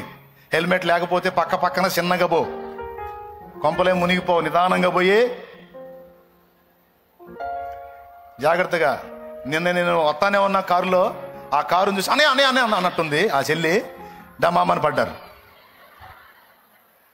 నేనే దిగిపోయి లేపా. దేవుడు దేవాలి, ఏ దెబ్బ తగల్లా. దేవునికి స్తోత్రం కలుగును గాక. ఒక్క ఇంత దెబ్బ కూడా తగల్లా. అంత రక్తపు చుక్క కనపడకుండా దేవుడు లేదు, కూర్చొని చూస్తాం. నేను అనుకోలే పాపం పిచ్చి తల్లి, నేను అనుకోవాలి తీరా నేను దగ్గర పోయిన అనా ఇంకా అది లేపి శుభ్రంగా తీసుకొని మళ్ళీ బండి ఎక్కించి పంపించా. మర్యాదగా చెబుతున్నాను, నిదానంగా పొండి పరిచర్య చేయాలి. ఇప్పుడు అక్కడ పని ఉంటుంది, ఇంకా వంటశాలకి క్లాతులు కట్టేది ఉంది, ఇంకా కొంత అక్కడికి వెళ్ళి చేయగలిగిన వాళ్ళందరూ పనిలో ఉండాలి. అలాగే ఆడపిల్లలు ఒక్కసారి గ్రౌండ్ మొత్తం కూడా తిరగాలి. ఎక్కడన్నా ముళ్ళు కానీ ఏదైనా సీస పెంకులు కానీ ఏమైనా ఉంటాయేమో చూసుకొని మనం జాగ్రత్త చేయాలి. ఓకే, వాష్రూమ్స్ ఇంకా ఎక్కడెక్కడ ఇంకేమైనా కట్టాలేమో చూసుకోవాలి. అదంతా చూసుకొని మొత్తం రెడీ చేసుకోవాలి. ఈ మీటింగ్స్ నాయా మీయా మనయా? ఎంతమంది ఒప్పుకుంటారా మాట? మరి కూటమి ముగిస్తున్నా, మరి చిన్నగా అడిగి చేరతారా? ఎట్లా పోతారు? ఆడవాళ్ళకి చెప్తున్నా, మేన ముందు నడుపుతాడు కదా బండి, గట్టిగా పట్టుకో. పడితే ఆయన కూడా పడాలా, నువ్వు మాత్రం పడతా. మహాపట్టుబట్టు కూసో జాగ్రత్తగా, చిన్నగా చెప్పు, ముందే చెప్పు. హడావుడొద్దని చెప్పాడుగా అన్న, మిడిమేలో నడమంత్రం తగ్గించుకోమని చెప్పు. దేవునికి స్తోత్రం. చెప్పు, నువ్వేం చెప్పాలి నేనే చెబుతున్నా. మరి వెనకుండి పొడుస్తూ ఉంటే కంట్రోల్ అవుతుంటుంది ఆ ఎద్దు, లేకపోతే ఆ ఎద్దు ఆగదు, పోతా ఉంటుంది. అందుకని ముందే చెప్పి చిన్నగా జాగ్రత్తగా పక్కన తడవకొకళ్ళు మొహంబాలు కొట్టుకొని వస్తున్నారు. అందుకని చెబుతున్నాను నేను, జాగ్రత్త. మనం దేవుని పని చేయాలి, దేవుని నామం మహింపరచాలి, ఆత్మను రక్షించాలి, బోల్డ్ అంతా సేవ చేయాలి. ఆమేన్. అందుకు కొంచెం నిదానాన్ని పాటించాలి, వెళ్ళేటప్పుడు వచ్చేటప్పుడు జాగ్రత్త. ఇక మళ్ళీ చెప్పను. రైట్, చివరి ప్రార్థన ఆశీర్వాదంతో మనం ముగించుకుందాం. చాలా క్లుప్త ప్రార్థన చేస్తాడు సమూయేలు ఈరోజు. ప్రేమగల తండ్రి, పరిశుద్ధుడు అయిన ప్రభువానికి స్తోత్రాలు. ఈ 2వ ఆరాధనలో నీ దాసును నిలవ పెట్టుకుని మీరు మాట్లాడిన శ్రేష్టమైన సంగతులన్నిటి కొరకు స్తోత్రాలు ప్రభువా. ప్రత్యక్షత కలిగిన సంఘముగా మీరు ఉంచినందుకు స్తోత్రాలు. ప్రేమ కలిగిన సంఘముగా మీరు ఉంచినందుకు స్తోత్రాలు. సత్యమునకు స్తంభమైన సంఘముగా ఉంచినందుకు స్తోత్రాలు ప్రభువా. కృపతో జ్ఞాపకం చేసుకోండి. ఐక్యత విషయంలో కూడా సహాయం చేసినందుకు వందనాలు ప్రభువా. దేవా, ఈ 4 విషయాల్లో ఇంకా ఎక్కడైనా కొరతలుంటే యేసు నామములో తొలగించబడును గాక ప్రభువా. దేవా, ఈ 4 విషయాల్లో నాయన సమృద్ధి కలిగిన వారిగా మేము ఉండునట్లు సహాయం చేయండి. మా ముందు ఉన్న ఆ పెద్ద పనిలో ప్రభువా మేమందరము కష్టపడినట్లు సహాయం చేయండి. ఈ రాసుడు విశ్వాసంతో పలికినట్లుగా రాబోతున్న కాలములో వేలాది ఆత్మలు రక్షించబడును గాక ప్రభువా. ఈ తండ్రి సన్నిధి పరిచర్య ఎదుట పాతాళ లోక ద్వారములు మొయ్యబడును గాక ప్రభువా. పరలోకము నింపబడును గాక ప్రభువా. దేవాని రాజ్యము కట్టబడును గాక ప్రభువా. ఇది మొదలుకొని నీ బిడ్డలు తీర్మానం చేసుకుంటూ ఉన్నారు ప్రభువా. నీ నీతిని, నీ రాజ్యాన్ని వెతకడానికి తీర్మానం చేస్తూ ఉండగా వారికి ఉన్న బంధకాలు, బలహీనతలు యేసు నామములో తొలగిపోవును గాక. మా ముందున్న పెద్ద పనిని కూడా దీవెనకరముగా జరిగించి మరలా సంతోషముగా కలుసుకొని ఈ నామాన్ని మహింపరచుకునే ధన్యతను దయచేయమని కృతజ్ఞతాస్తుతులు చెల్లిస్తూ యేసు నామములోనే ప్రార్థిస్తూ ఉన్నాము తండ్రి. ఆమేన్. అందరం కలిసి పాడదామా? బంధకాలు తెగిపోయనే, బాధలన్నీ అమ్మా కత్త విశ్వాసంతో పాడమ్మో ఆ పాటను. బాధలన్నీ కత్త విశ్వాసంతో సంతోషంగా యాక్టివ్గా. బంధకాలు తెగిపోయనే, బాధలన్నీ మరుగాయనే, బంధకాలు తెగిపోయనే, బాధలన్నీ మరుగాయనే, నీ ప్రసన్నత నన్ను తాకగా, నీ ప్రసన్నత నన్ను తాకగా, దిగులు అన్నది నన్ను చేరదు, దిగులు అన్నది నన్ను చేరదు. ఆరాధన ఆరాధన ఆరాధన నీకే, ఆరాధన ఆరాధన ఆరాధన నీకే,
మీ బలహీనతలను తొలగించి నా దేవుడు మీకు స్వస్థత ఇచ్చినట్లు, తన ప్రేమతో మనందరినీ నింపునట్లు,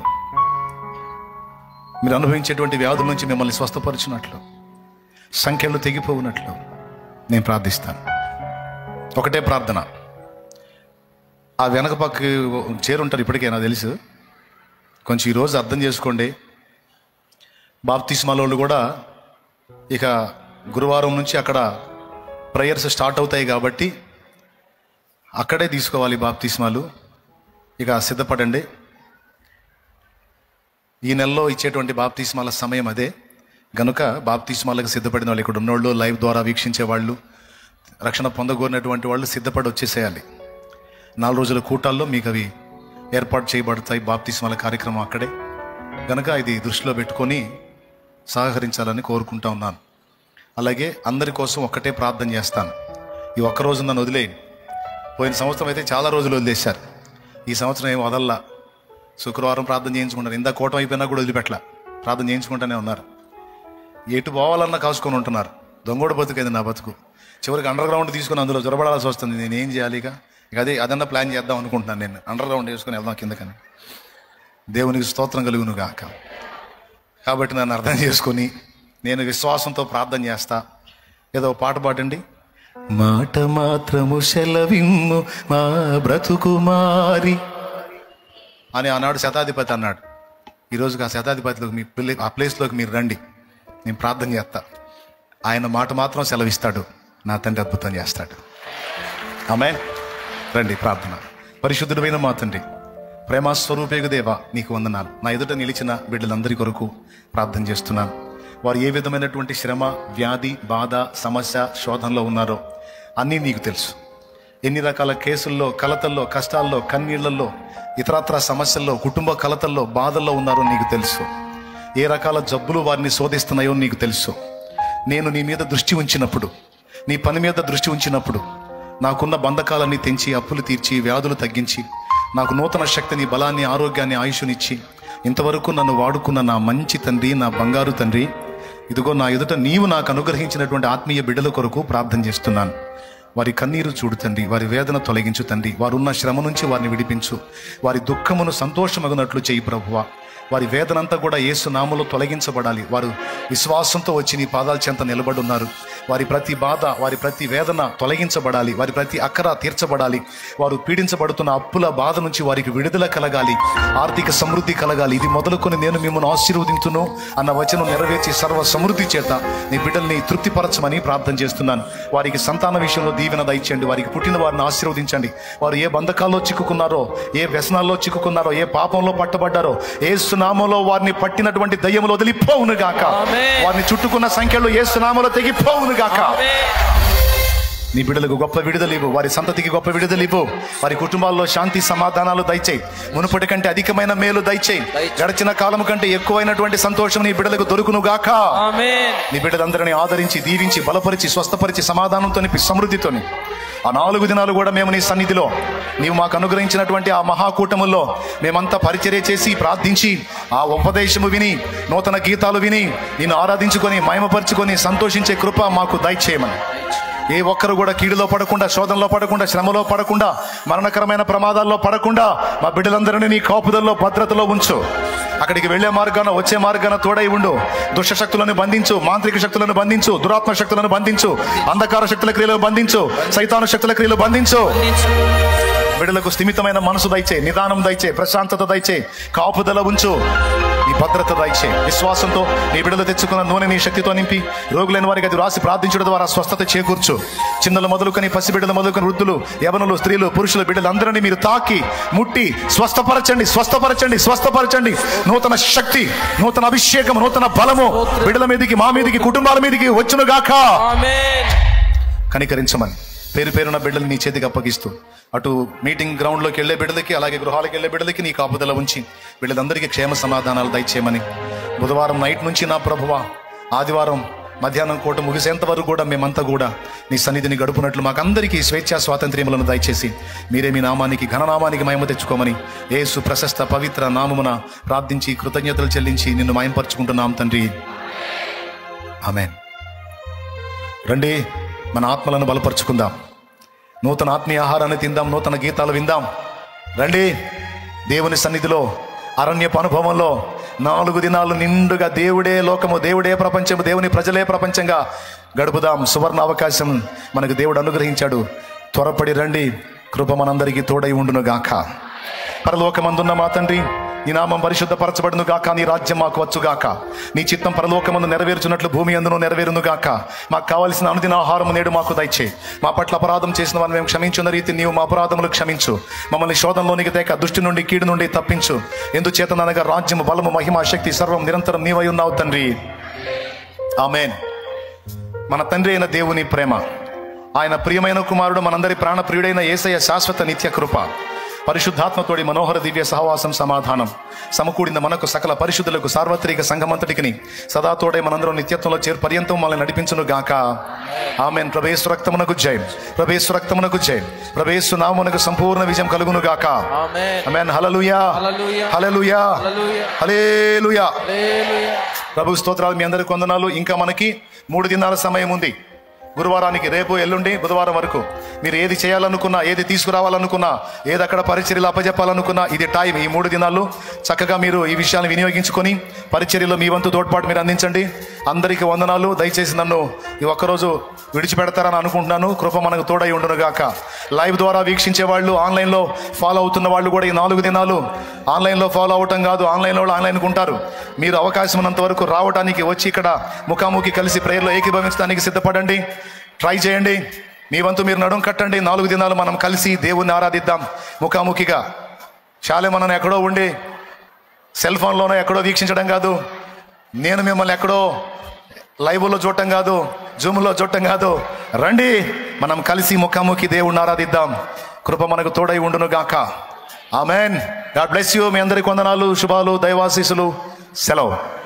పరిచర్య చేయాలనుకున్న వాళ్ళు నిదానంగా, మళ్ళీ చెప్తున్నా, ఎందుకు చెప్తున్నా అర్థం చేసుకోండి. నిదానంగా మీటింగ్ గ్రౌండ్కి వెళ్ళండి, అక్కడ పరిచర్య చేయండి, మళ్ళీ నిదానంగా ఇళ్ళకి చేరండి. నడమంత్రాలు, మిడిమేళాలు చేయొద్దు. చిన్నగా జాగ్రత్తగా వెళ్ళిరండి. వందనాలు అందరికీ.